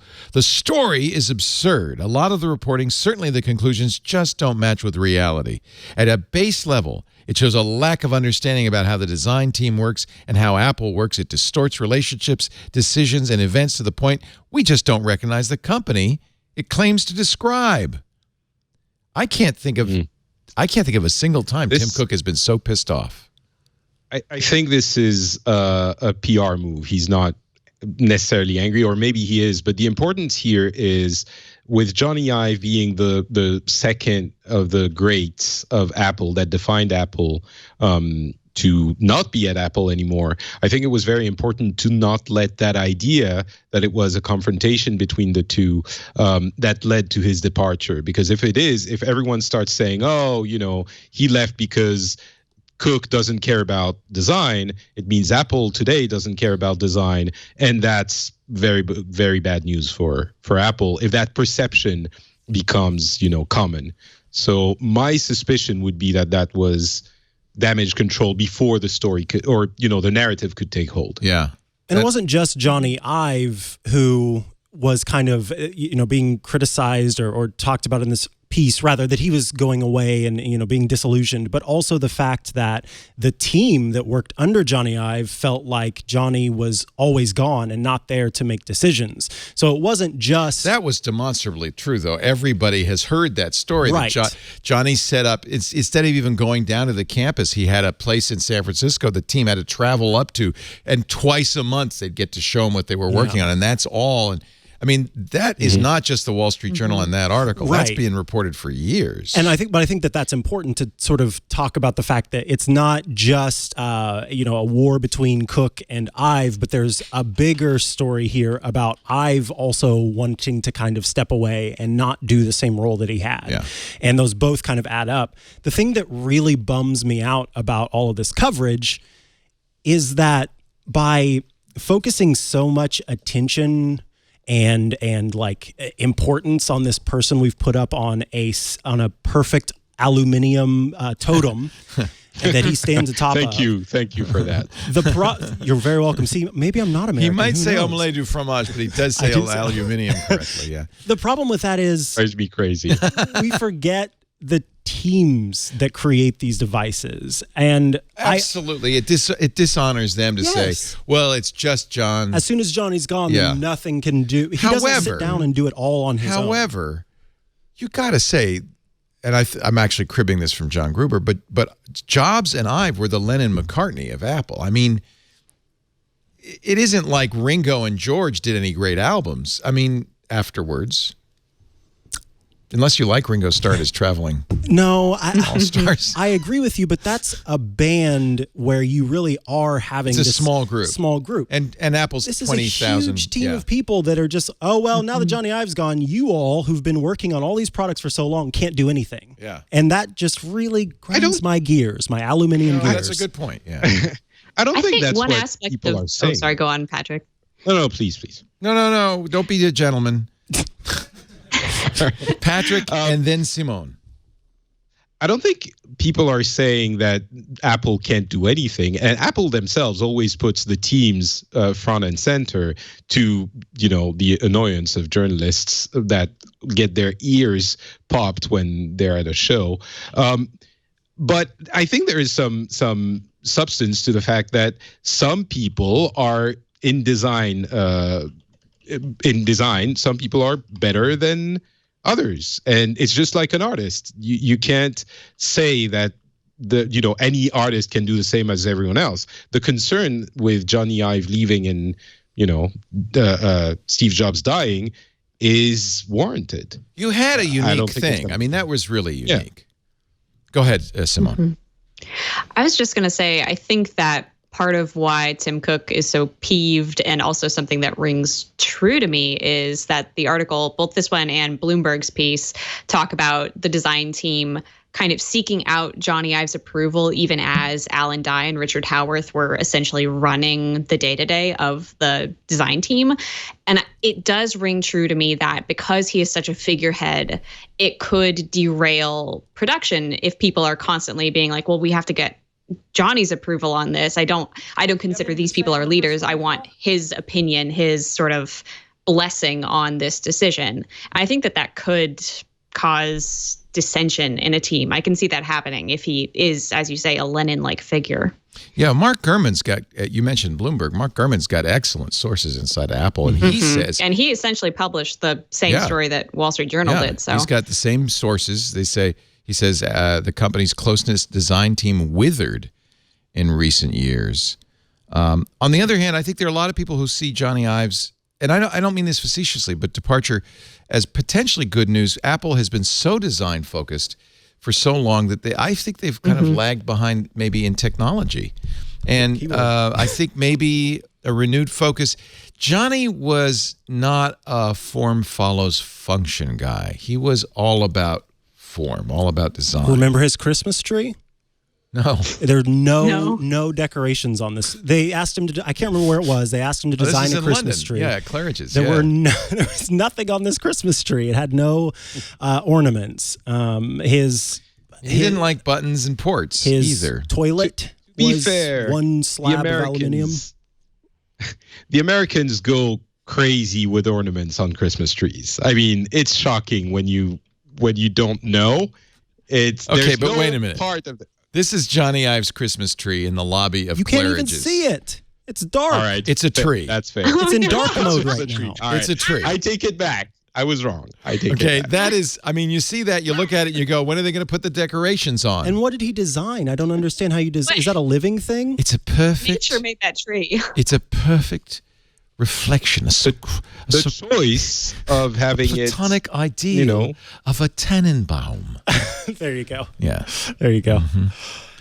So I see what you're saying there, where kind of like the joke you made earlier about as soon as he walked out. It's not just that one tree, by the way. There's other trees that are just equally barren. They literally just brought in a forest. You imagine yourself in a forest instead of just going to a forest. Yeah. I don't know. It's growing on me. You like literally. it? I'm starting to like it. I'm starting to like it. I think there's something there. You can find those in nature. I don't need to come but nature's perfect. Exactly. Why would you want to? Well, that nature's dead now. Beth? I can't remember the name. God. Burnham Wood Burning to Dunsinane comes. Yes. He's brought Burnham Wood to the Claridge's lobby, which I think means that the true king of England is dead. But I don't know. I can't remember. The witches, you know how they are. All right. Anyway, we're going to see. New era at Apple, perhaps. Yeah, with scissor key mechanisms. Jeff Williams, who is...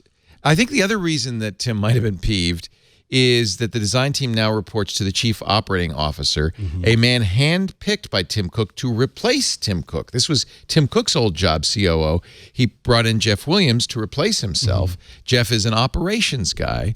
And I think one of the reasons Cook might have been annoyed is that a lot of these stories said, well, how could an operations guy oversee design? Cook's like, what do you mean? What do you mean? So, in fact, there's the Wall Street Journal. With Jony Ive's successor, Apple bets a pragmatist can turn profit. Does anybody... Okay, this might be a little controversial. Does anybody really think that Apple's got any of that mojo left that it had under Jobs and Ive?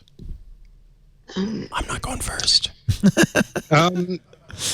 No, they don't. I think they're still a different company, but it's been a while. And I've been, defending the idea that we need to wait for a few years before we can decide what Apple is, the post Steve Jobs Apple is, and not, bury them early. Yeah, prematurely. And I don't think that's fair. Yeah, and I don't think that they are very worthy. They're just another company that has a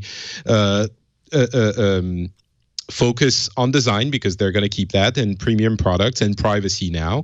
But I think they haven't, in order to make them the Apple of the Steve Jobs era, they need to be producing impactful products. And while I love them, the most impactful thing they've done in the past few years is the AirPods. I really love them. I think they're a brilliantly designed piece of hardware, but they're not, impacting society, except you see them everywhere. But it's the last one was the iPad. I don't think the Apple Watch rises to that level. It captured the market, but it didn't grow it. So maybe it will change, and maybe they will have a product that will show us they are still that significant. But to this day, I think evidence shows that they're still a very cool company and different from Amazon and Google and Microsoft and all of them. But I don't think they can be called, the same Apple that they were under Steve Jobs. I don't disagree with that. I quite like that. And I think, when you're talking about impacting society, there are different aspects of that. Pop culturally, Apple has had a huge impact with AirPods, because I can't scroll on Tumblr without some joke being made about AirPods. You see them everywhere, and everybody's always talking about. We've gotten used to them, though, haven't we? Yeah, they're just. I don't think you laugh at people anymore wearing AirPods. Certainly not. No, in fact, it's kind of the opposite. Like, and that's fine. And so, there are different forms of impact that can take place, and that form of just sort of being in the fabric of pop culture is an interesting thing. See, I don't care about change that. Anybody. See, I don't care about that. I'm not interested in that. I'm interested. Well, you're not a gamer. Innovate? No, I'm not a gamer. They're not gonna, are they going to innovate in technology? Are they going to find a new way to express technology that you cannot argue that when the iPhone came out in 2007? That was a complete paradigm shift in the world. We didn't know it at the time, but now everybody's carrying something very much like an iPhone, if it's not an iPhone, and staring at it all the time. And there's so many technologies that came out of it. This was transformative. Their next chance is AR, I think. And maybe. Everybody's like, no. Still. Maybe it's possible. But the problem with AR is that they need a device. You can't have AR be that impactful on the phones alone. And it's maybe hardware. they will come out I with mean, a for the device future, that works. certainly not right now. But You need a maybe. device, and then you need content for that device, which I think has been the big challenge with AR and VR is just finding the market, finding the right device, and then putting things on it so that people stay with the device. Well, ironically, Apple's the worst position to do that. You made an excellent point, Shimon, because I could see Apple designing beautiful spectacles that have all the works in it and give you a heads-up display. But unlike Google, they won't have any information about the things you're looking at. Google has all that. That's true. So can Apple even I make don't know. something without the data? Fine. The on-device. Yeah, that's a really content, interesting point I hadn't thought about. Content-wise, they have done the best job, or at least they had the best plan. I don't know how well it's going to turn out because they did start their AR content farming with iOS devices. And sure, it's not good now because again, they need an actual device, but they have more knowledge on the developer community and an ecosystem than I think it's fair to say than any other AR platform. Now, whether or not it amounts to something when they actually come out with it, it depends if AR is good for anything or not, and that I think the jury is still out on. That is a very good point. And because they are the biggest mobile, the home for developers on mobile, they do have access to that whole stable of people who are familiar with their tools. So yeah, I think that's a good point that they could have an advantage there. Here's the despite Apple's history of innovation after innovation after innovation, it's usually the case, it seems to me, in technology that if there's a real innovation going to happen, it's going to happen from a startup. It's going to happen from not an incumbent because of the innovator's dilemma. Incumbents are invested in preserving their existing market. Only Apple historically really has been able to do this kind of crazy thing where they go, yeah, we're going to destroy the iPod market because we're going to make the iPhone. And that's a hard thing for normal businesses to do. I don't think Apple does that anymore. I think Apple is preserving its incumbency and saying, no, we're going to make more money per customer. That's how we're going to stay in business. It's not an unsuccessful strategy, but it doesn't lead to innovation.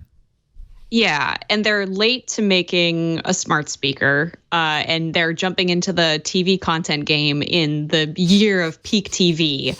And those things they're not necessarily signals of something dire happening, but it is just kind of following trends that have been established already for a while with Amazon Echo and Netflix and Amazon Prime existing. We have too much TV already. Why are they getting into that now? Yeah, and I don't mean to say Apple's not successful. They are. And I don't mean to say Apple's a bad company. They're no different than Google or Microsoft or any existing company because once you're an incumbent, once you're that big, it's hard to do anything innovative. I wonder, though, if the big tech companies are so dominant at this point that it's going to be hard for some little guy to come along and say, I'm going to create AR. You just look at people there's so many Magic Leap and companies like that where they say, well, we've got this great technology, but maybe they'll get acquired. I don't know. It feels like it's a different world than it was when Apple invented the iPhone. And I don't know who's going to invent the next big thing or where it's going to come from. Yeah. I think that's a fair concern.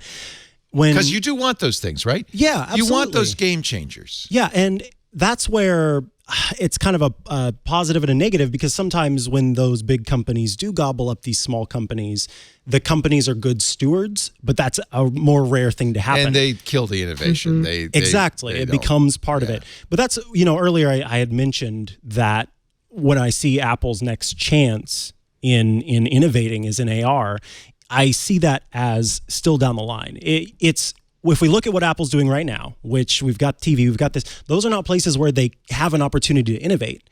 But augmented reality is not here yet, I feel. We were talking, Patrick, you had mentioned it's not here until we have the hardware and that kind of thing.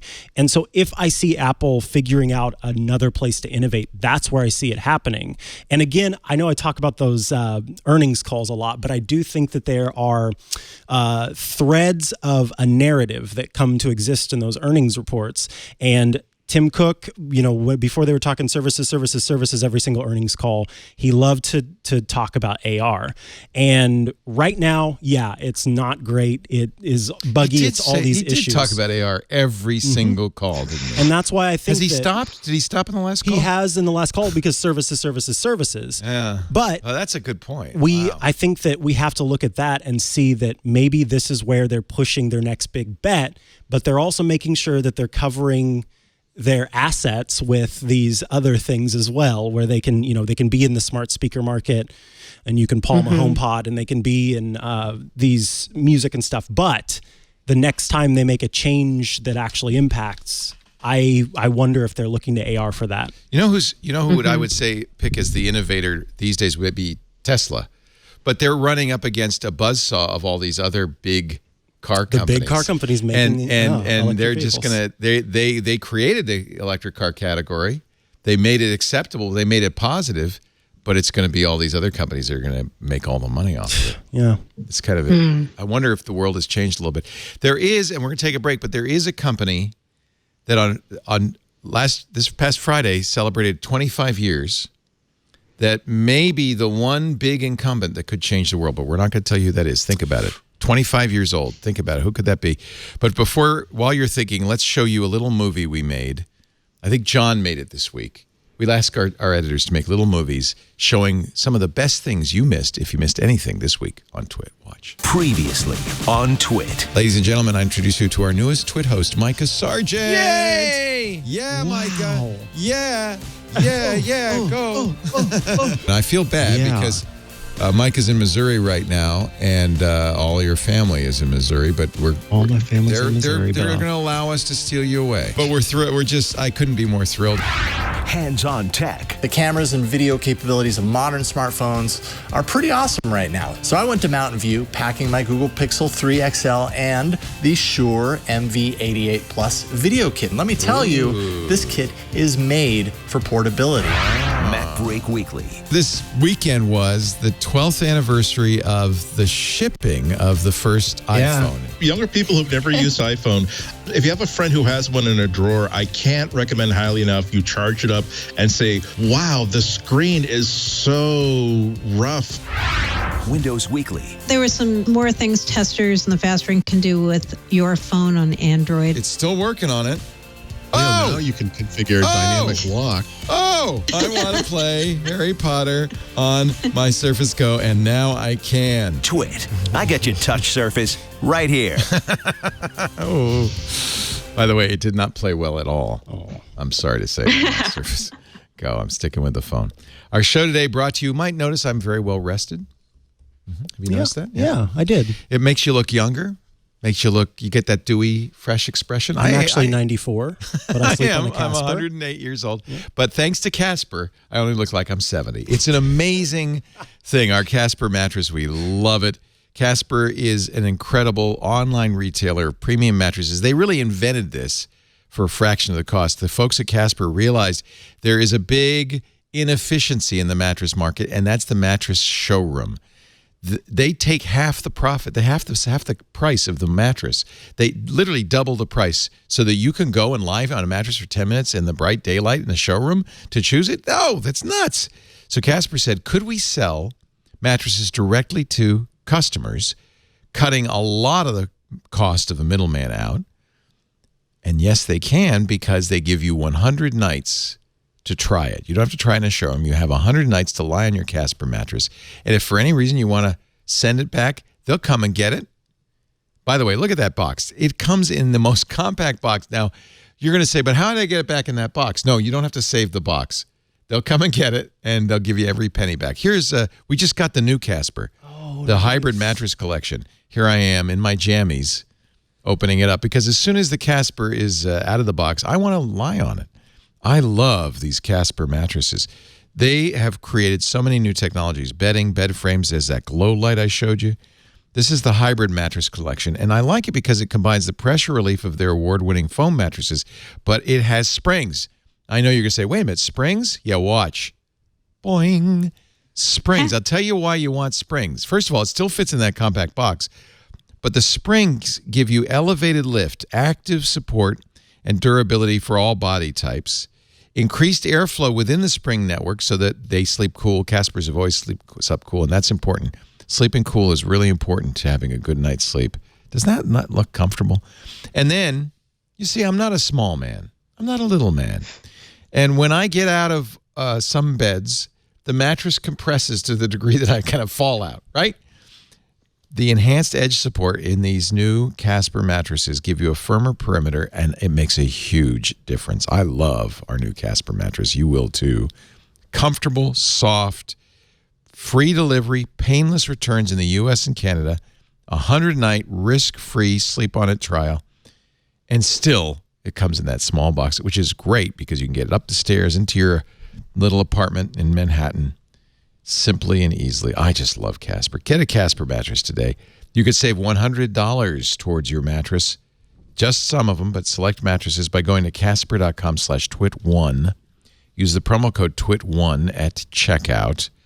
$100 off select mattresses. Casper, CASPER.com/twit1. And use the promo code TWIT1 at checkout. Terms and conditions apply. I love our Casper. Me too. You have a Casper too? Oh golly, I've got the Casper foundation, the Casper, the Casper bed frame, the Casper sheets. Oh God, I love it. Oh, you know what I love is, in fact, I ask Lisa for it every night as my Casper pillow. Have you ever had a Casper pillow? Yeah, I've got two Casper pillows. I got the King, and it's like a body pillow. I wrap myself around it, and Lisa likes soft, flat pillows. Oh, I don't know why. I don't like flat ones. I don't want a flat pillow. She wants them to be flat, so I say, Lisa, you have my pillow, but I notice she often has it, so I say, give me my pillow. That's my Casper. That one's mine. I've been doing stealth advertising for Casper this entire podcast. I noticed. Oh, thank you. On my so-called unmade bed, I'll have you know I don't sleep with sheets because it's 90 degrees here. You don't sleep with sheets? No. That's very European. Well, also top sheets are a lie from Satan as well. What? Oh yeah, top sheets. So that's the new thing now. You go to a hotel, and they just have like a feather, whatever duvet? it is. Yeah, like a duvet thing. Yeah, they just have a feather. Yeah, you lay under the big it's a feather blanket with a wrapped duvet on it. Duvet with a and duvet no cover. sheet. What is it? A duvet with a duvet cover. Can you be my daddy? No, a duvet. I gotta go with a duvet cover. Oh my God, duvet with a duvet. So wait a minute, I thought the cover was the duvet. The whole thing is a duvet. The duvet is the thing inside. You and put then there's duvet a cover over the top of it, and no sheet. No. What do they take the duvet cover off and wash it every day? Yeah. So you can keep the duvet for a lot longer on your bed, and you don't have to wash it so much so it doesn't wear out, which is nice. Is that what you do, Simone? I mean, remember, no covers there. You don't have any covers. You sleep naked on the bed because it's so hot. Don't call me out like this. I like top sheets, and I think it's weird and perverse not to have a top sheet. I don't understand top it. sheets? Is that an age thing? It's an age It might thing. be. There's like a website devoted to calling out the top French sheet. don't even use pillows. That's true. I heard that. What? Now that is foul. Who said that? They sleep on Apple First TV time I went to remotes. Paris, admittedly, this was 1967. They had a bolster, which is this round, it's like a cushion you'd find on a sofa, round cushion. And I couldn't sleep the whole time I was in France. But I was 11 years old. But you've gotten rid of that? There you go. What? Throw your top In Town and Country, it's time to say goodbye to top sheets for good. What? So what are top sheets? Oh, you don't even know because you're French. It's just a sheet, It's right? a thing Americans invented for sanitation. It's a thing that Americans invented to get you to spend more money on So there's a sheets. bottom sheet that's on the mattress, and there's a top sheet that's above you. So you are sheathed in sheets, and then the bedding and the blankets are separate. It's just a sweaty, nasty mess. Is what a Bedding top sheet and is. blankets are separate, but you don't. There's a sheet and then the blanket. If you don't, it's a comforter. If The you comforter. use So the like comforter goes feather- over Or as the we top say in sheet. France, a duvet. Apparently not. He calls it a This week comforter. in tech, we try to figure out how beds work. There's a comforter, and then there's a top sheet, and then there's a Leo, and then there's a sheet underneath. Yeah, I'm like a Leo sandwich with But sheets. for me, it's a sheet on the bed, It's basically and then a mica you're and like two an dogs. open face mica. An open face mica with two dogs, and then a duvet with no top sheet. You get all tied up in it. You're trying to pull it up. You get hot because it's way too many blankets. You're insulated. Your feet are trapped in there. Your feet are trapped in there. It's all wrong. You don't have to tuck them in. Anyway, moving on. 25 years ago, on July 5th, 1994, Jeff Bezos went to the business office, wherever you do this, and filed to create Amazon.com. This is a really nice BBC piece on the 25th anniversary of Amazon to show how successful they've been. And I have to say, if there's going to be a company that's going to innovate, even though it's big and successful, Jeff has managed to keep Amazon nimble. And you look at the Echo, which I don't think anybody thought the Echo was going anywhere, right? Yeah. When it first, I even think Jeff didn't. It was like very famously Amazon Web Services. Bezos said, well, I still don't think the Echo is going anywhere. Really? I think it's going to explode at some point, and people are going to realize it's completely useless. I think physically explode? I think it created a category just as much as the iPhone created a category. I agree. That we will look back on and say, oh yeah, that's when that voice I thing know all I'm started. alone. It's just I don't like it and I don't use it, so I base all of my analysis. See, on that's my... what I'm talking about. We gotta put ourselves outside of ourselves. There are a lot of conscientious objectors to the Echo Yes. because you don't want Privacy. something with a microphone in your house. In fact, we just learned that Amazon never throws out those Echo recordings unless you explicitly tell it to. Yeah. I don't know. That doesn't bother me. Well, I think that's not a good look. Nothing bothers you. though. That just ain't it, sis. And by sis, I mean Jeff Bezos. I think that a lot of people that I know that have Echoes, my mom, my grandma, us older people like it. Even my partner does not care about the privacy thing. Like, it is keeping those. It does not bother. To be clear, I don't care because I don't believe that it's recording everything it hears. It's only recording stuff after I say the trigger word. We know that that's how it's supposed to work anyway. Right. I don't have a problem with it having 100 recordings of me saying, play Britney Spears. No, yours goes, hey, buy me a top sheet is what yours says over and over again. Echo, what's a duvet? Omelette du fromage. Echo, I want an omelette du fromage. And she never gets that She doesn't understand. Never gets that Weird. I think what bugs me about it, and obviously it's not recording everything as you said, but what bugs me about it is it's just one of those intrinsic things that is so easy to accept because you have to make the effort to tell it not to keep your recordings. It's so easy to accept, and they are using that data to eventually make money off us in the future. To what? Like Big Brother say, in 1998 you said, I hate the government. No, purely on a monetary basis. Like all of that information, all of the information about where I go, what I'm looking up, what I am interested in buying can be used to sell stuff to me. And it's impossible to avoid. I get that.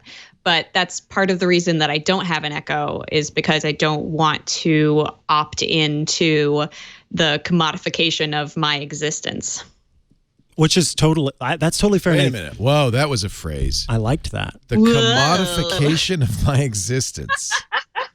Just off the top of the dome there. Pull that one out. Press that nose again, man. You're just coming that up heat with isn't even bothering you. Wait. I actually press my nose to record myself, and I never delete those recordings. I think, okay, you remember the movie She? Was it She or Her? Her. So he, what's his name? Joaquin Phoenix? Joaquin Phoenix has a little earpiece, and Scarlett Johansson, but it's not. It's an AI. It sounds like Scarlett Johansson. But I imagine they will in, 30 years or whatever, sound totally real. They're getting very close. Totally hot. She's super hot, but she also knows everything. And he can say like, well, go through all my email and tell me, and she can do it like that so fast. I think that sounds great. Yeah, I do too. Of course.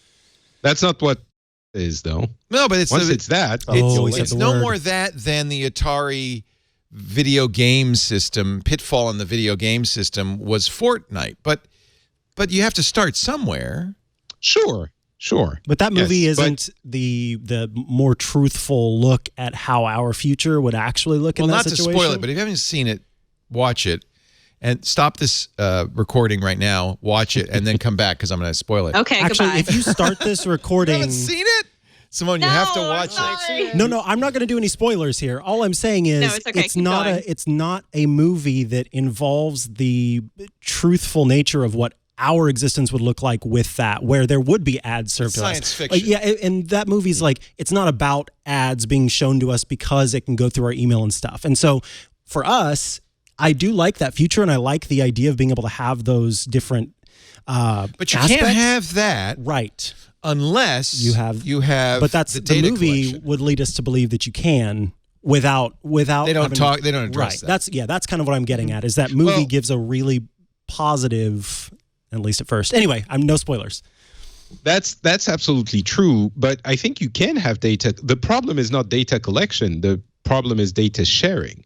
So if you have a thing that allows you to keep the data in a place that you trust, you might have hacks and et cetera, but that would not necessarily. You know what? It doesn't even matter. If an AI does what her does in her, no one will care. Everyone will just use it. Data collection I think or we're no already data collection. then. I think, frankly, Patrick, we're already there. That's Yeah. the point, is Yeah, that we get such that's value out of it proof. that people are just, whether willfully, blindly, or ignorantly, I don't know, but we're pretending it's not happening. I just, Sam Abul Samid, who's our car guy, was just on the radio show showing me the interface that GM and others are going to put on your car soon that will have, and it's hugely valuable. For instance, the data of parking spots nearby, and you could say, "Where's a parking space?" And then it'll say, "Okay, turn left here." Oh, that sounds great. Without adding the fact that probably some parking people will pay money to be the first on that list. It'll also have there's a Starbucks button, and you can you could say, "Where's the nearest Starbucks?" and make sure my drink is ready. It knows your drink, and it'll be ready there. All of that sounds like a convenience. All of it is advertising driven and revenue for the car company, right? It's it's inextricable, and it's coming. Because your car, with GM OnStar or with my Tesla, these are always on connections to the internet, knows where you are at all times. When I first got the Tesla, I thought it was going forward when it should be going backwards. I called them up and they said, "Well, when did that happen?" "Oh, yeah, let's look at the log." No, you were in reverse. Like, they know everything that happened moment by moment. And you know what? I don't mind. Oh man, what are they going to do with that? That's so fascinating. Returning to the parking space example, is that the fact that technology and how much money a company puts into that technology can change how we perceive reality. Because if the app is telling me, yeah, here's this parking space, it's free, maybe it's the only one, you don't necessarily question that in the moment that you're looking for a parking space. You accept what the app is telling you. That's nuts.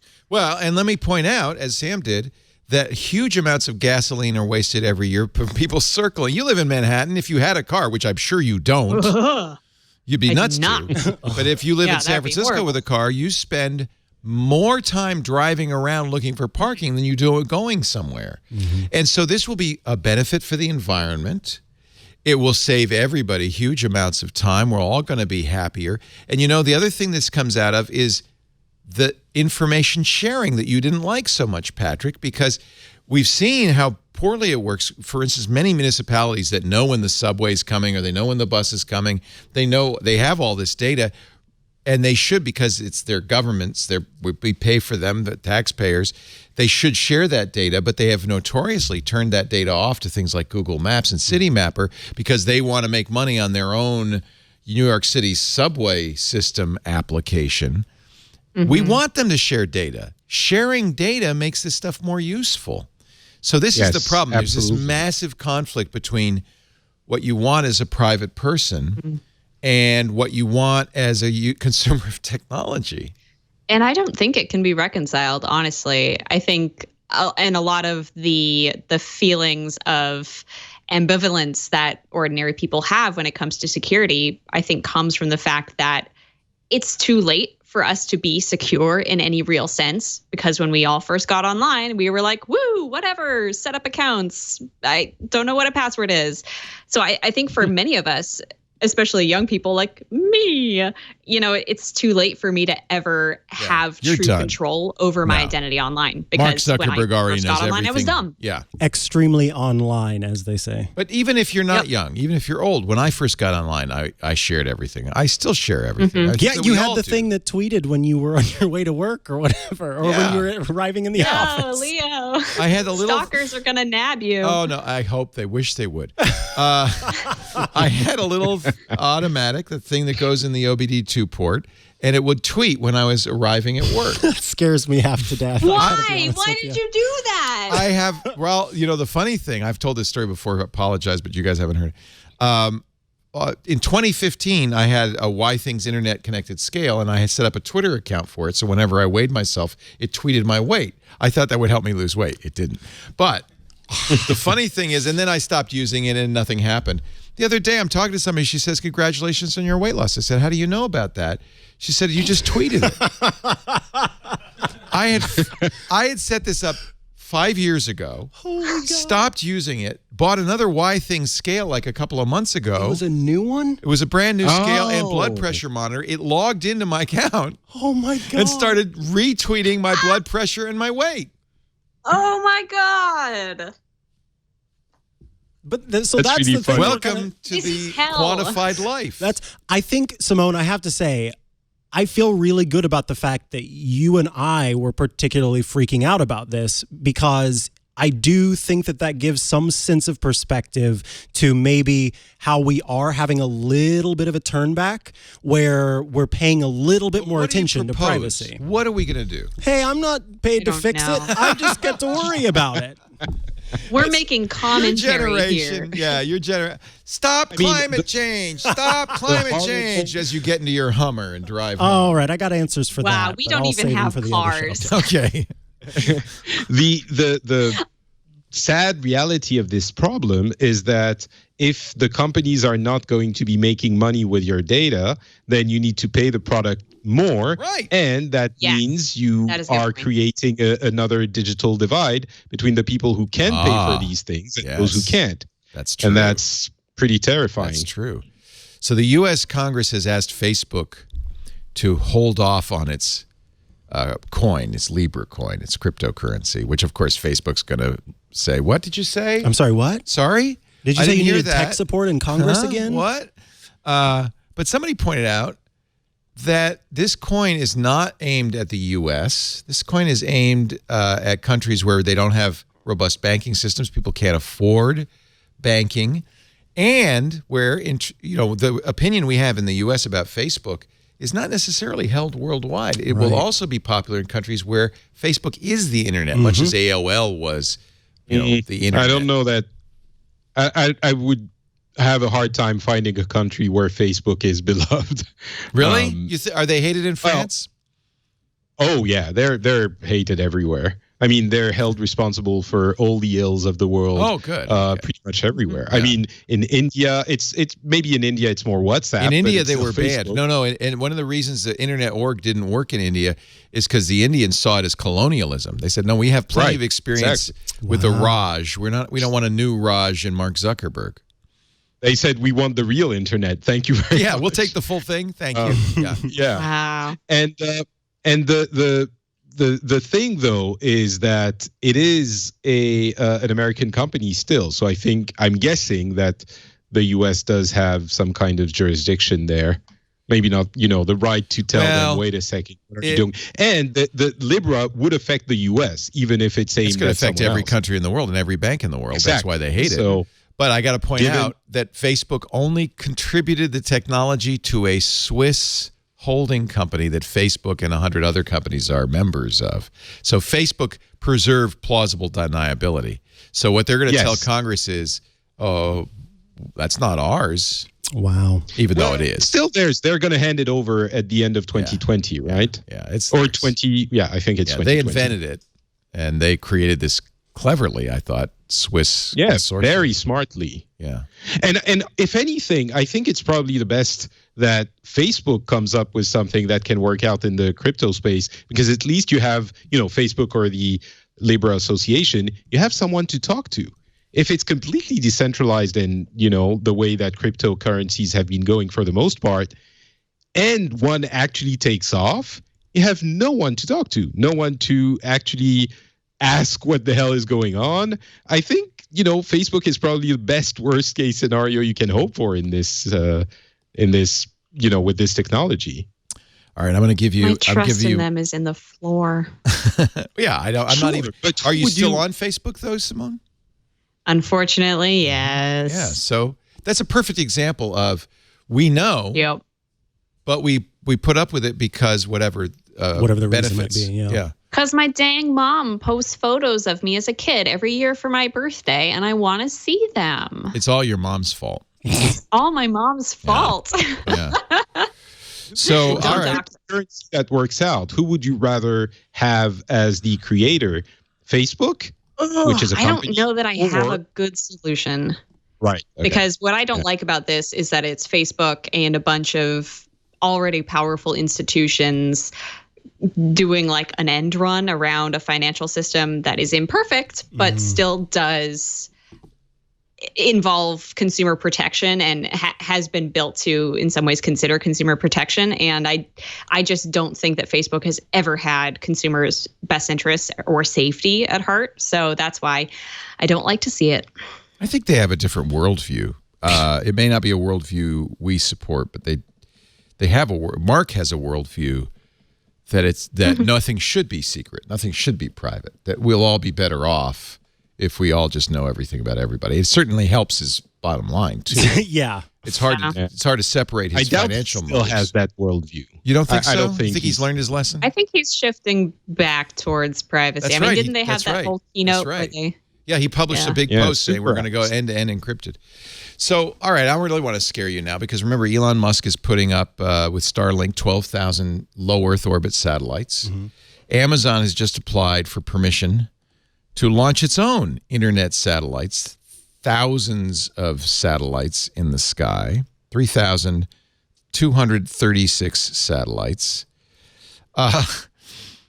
Basically, the sky is going to be covered by big corporations. And then I just read an article, I think it was in the MIT Technology Review, that we're not sure, but satellite camera technology has gotten so good. Oh, good. That it's very likely, we certainly don't know what the military is capable of, but it's very likely that the technology exists for them to see everything that's going on. If you're outside, oh boy, smile. If you're outside. Now, I don't know if they're going to put cameras in these big satellites, but they say they're not. Who can really know?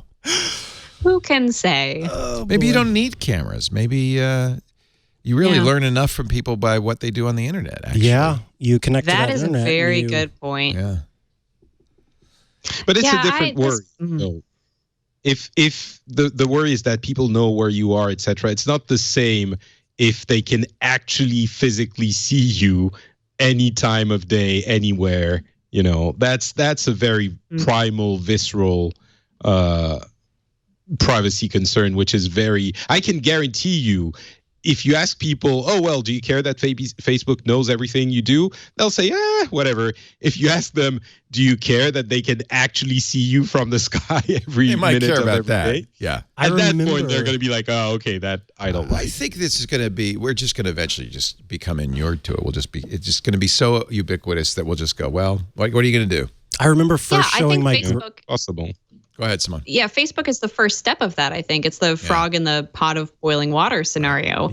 We're used to, as you said, Patrick, sharing stuff on Facebook. They know everything I do, whatever. The gradual progression of that over time, I think, will be, oh, God, they're watching me through the satellite cameras, but what can I do about it? Yeah, I want to kiss you, so let's go in.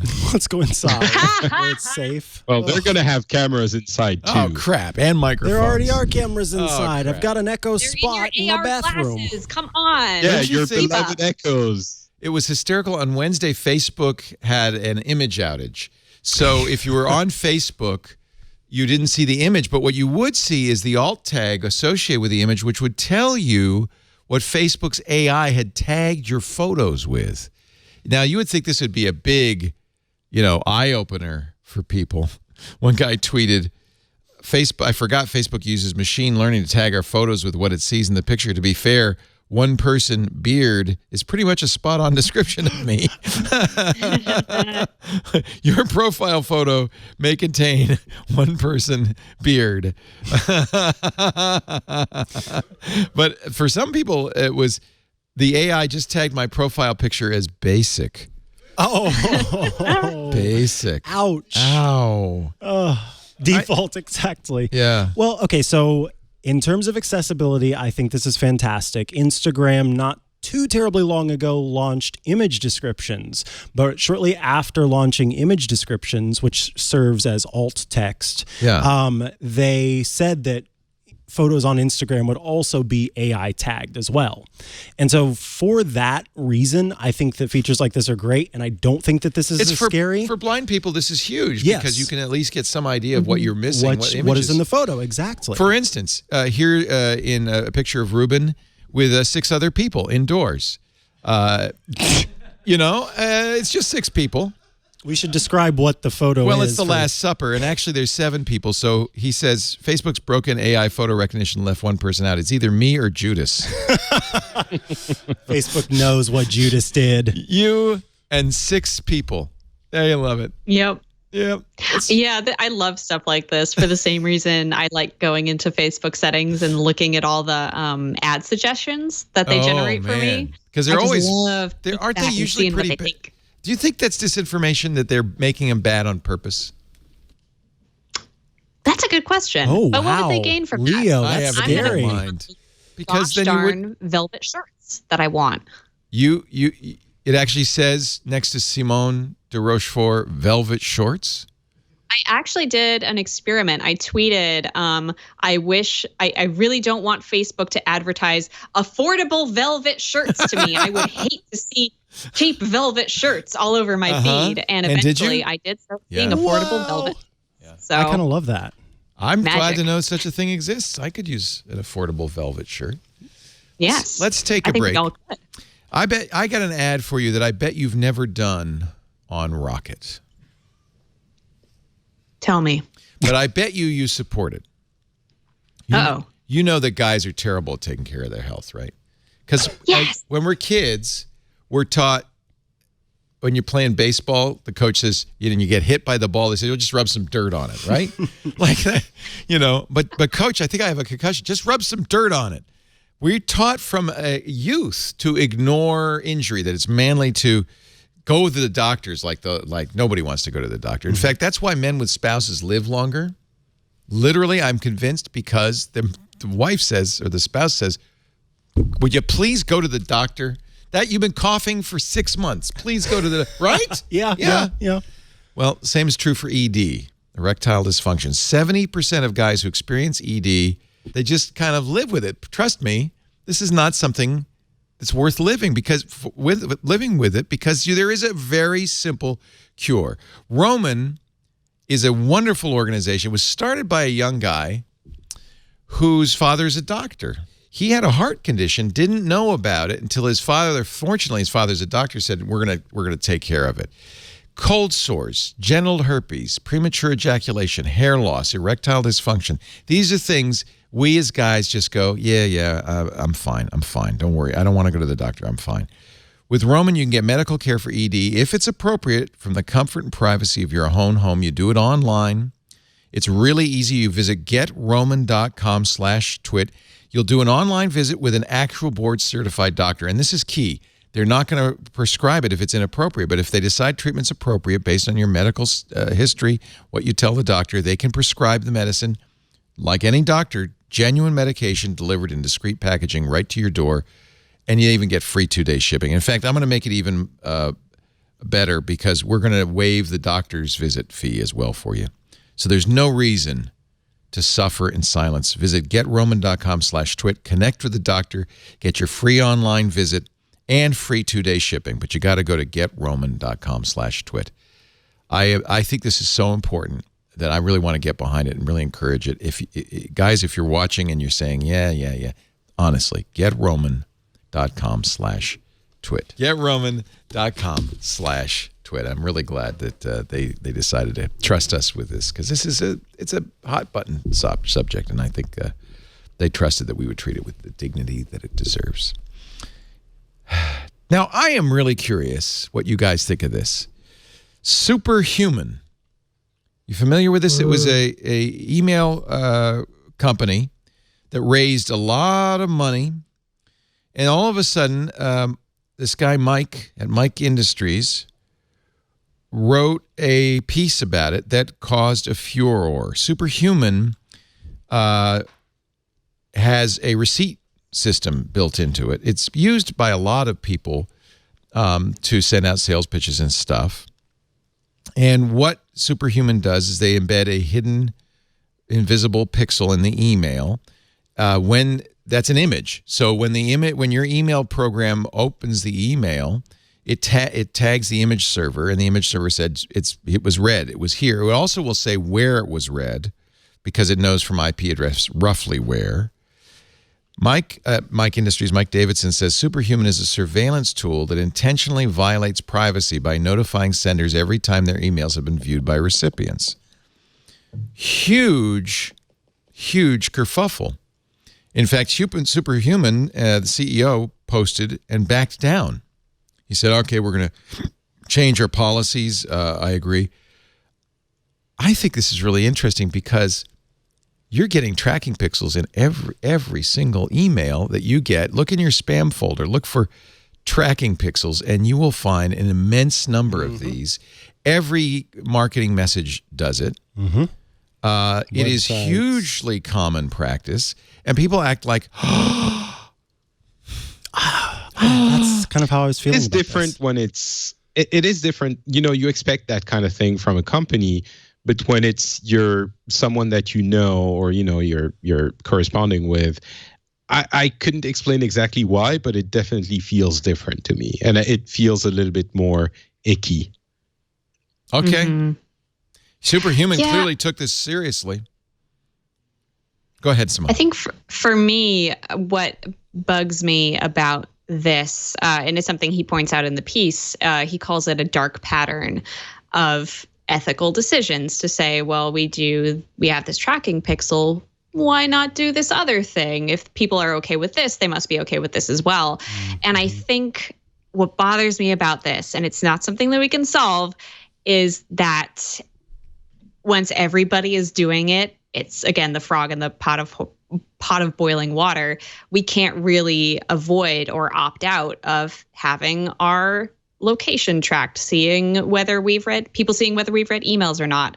And it's just kind of exhausting, I think. I don't have a solution to it. I think you're right that, a lot of people are doing it. iMessage does that mean that it. Superhuman made an unethical decision? Still, yes. Do you ever turn on read receipts in iMessages? I don't. No, because that's abuse. That's psychological torture. But it's a feature you could turn on, right? Yes, it is. And there are those who point out, well, this is a problem with business emails. I don't know if you saw my email. I want to know if you saw my email. It's not unreasonable to say, did you see my email? I just automatically assume that every email has a read receipt tracker in it. I only use email programs that don't load images, and I would strongly suggest that anybody who's worried about privacy, it's very simple. Look in your email settings. Can you turn off load images?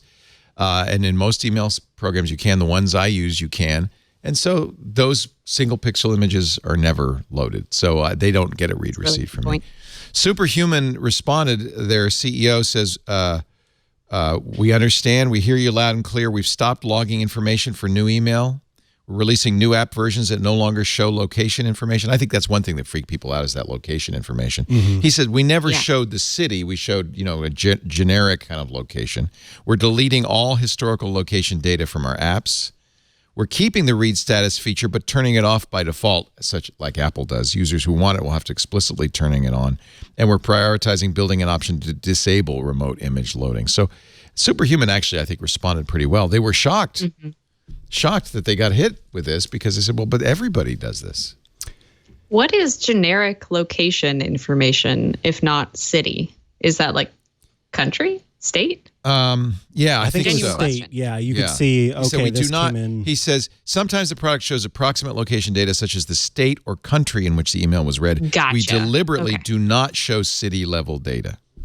Okay. So, for example, apparently I opened this email because there's Tuesday at 11:35 a.m. There was Missouri, United States. That's you. Yeah, You're the I'm only person in Missouri. Yeah.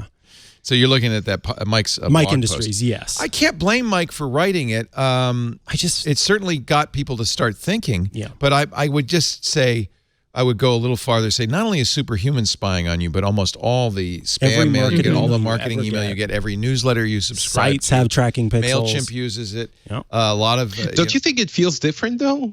If it's from.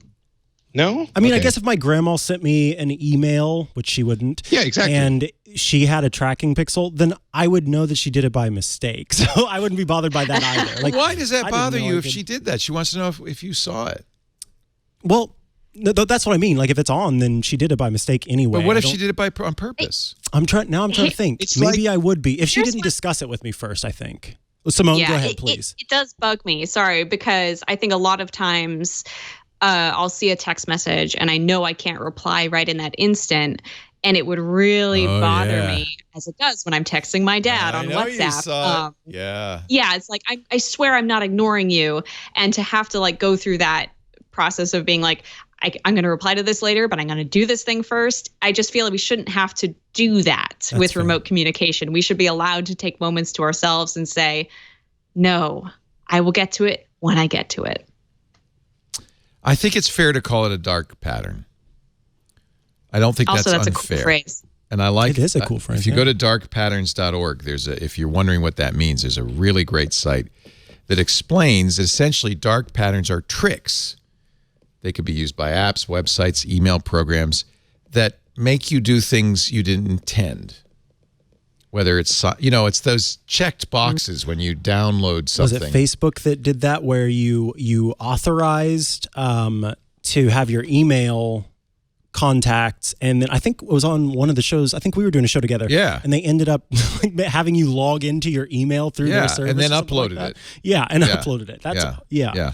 So they have, this site is great, darkpatterns.org. They have different names for kinds. There's one, Hall of Shame. there's sneak into basket, where you're purchasing something and then they put an additional thing in your shopping basket, figuring you won't notice and you just buy it. There's the Roach Motel, which is obviously a site you check into but can't get out of. There's privacy zuckering. You're tricked into publicly sharing more information than you really intended to. Like your location automatically being added to a photo, I think and then afterward you're that like, what "Yo." Superhuman was doing was privacy zuckering. Yeah. Yeah. I love that phrase. I watched this whole thing play out, and I understood the upset, but I think the upset depends on you not realizing how often this happens. You should maybe be upset about it, but you got to be upset with more than just superhuman. Now, here's something I definitely don't think is a good idea. China is forcing visitors who are coming in through the Xinjiang region. That's where they're having all the trouble with the Uyghur uprising, and they're putting Muslims in concentration camps. Mm-hmm. If you come in through that border checkpoint, they're going to make you install malware on your phone that downloads text messages, calendar entries, phone logs, and scans the device for over 70,000 different files. No big deal. This is from Vice. Boy, I think we can all agree that one That's is a bad idea. one. I think we can all agree that as soon as this article came out, the U.S. Customs and Border Patrol wrote to China saying, hey, where can we get that? Let's check out that app we have there. I'd like to download that. I That is looked the up darkest because- pattern. Yeah. Yeah, this article is about Android devices, but I looked it up to see what they were doing with iPhones. And the New York Times reported that they would unlock iPhones or get iPhones unlocked and then connect them via USB to a handheld device. What that device did could not be determined. So they've got their workaround for iPhone too. Oh, yeah. Don't worry. I maybe question Motherboard's decision to publish this on GitHub, but you can actually download the application on GitHub. No. Yeah, maybe not. Maybe don't. Yeah. Oh no. You have to sideload it, but. Ay, Ay, caramba. Boy, there's so much I'd like to talk about with you guys. I don't want this show to ever end, but after all, my Dream Daddy awaits. So I really hope to God that you do download Dream Daddy and give it a go. I feel like I've learned something here tonight. I want to thank you, Simone, for teaching me. Simone de Rochefort is a video producer at Polygon, Doom Quasar on the Twitter, and listen to her on Rocket, the Polygon show, and all sorts of other great shows. It's really fantastic to have you on. Please. Thank you so much. I had a really good time. I hope we didn't scare you. Come back. No, I'm glad that I could educate you. You and your Casper are always, and your daddy are always welcome on this network. Oh, Lord. My horrible laugh. Oh, Lord. I love your laugh. I always love you on Rocket, so I'm really thrilled to get you on. I feel like I'm kind of blushing here. And, of course, I always blush when Patrick Pejat tells me he doesn't use bed sheets. It's shocking. Shocking. FrenchSpin.com. Trust a Frenchman to teach you about sheets, Of course. He's taught me so much. Not Patrick on the Twitter. Give us a plug. What do you want to plug today? Pixels, if you enjoy gaming and you speak English. And if you speak French, just try Le Rendez-vous Tech or Le Rendez-vous Jeu, which are my two shows about, well, tech and gaming. I speak French. Avez-vous une omelette du fromage? FrenchSpin.com. Thank you. Always a pleasure, Patrick. You stay up late with us, and I'm very grateful. Thank you for doing it. Well, thank you for having me. Yeah, love it. And, of course, we couldn't be happier than to welcome Micah Sargent, who's clearly going to be a big star here on Twitter. Thank you so much for giving us a chance to bring you and Luke out here. And Mizzy and Henry. Yes, Henry. Spelled Henri. Spelled Henri. The Chihuahuas will be joining us. You were out here looking at places, and then end of the month, you're going to make end of the month. Okay. I will be here. Yeah. Okay. We're really thrilled.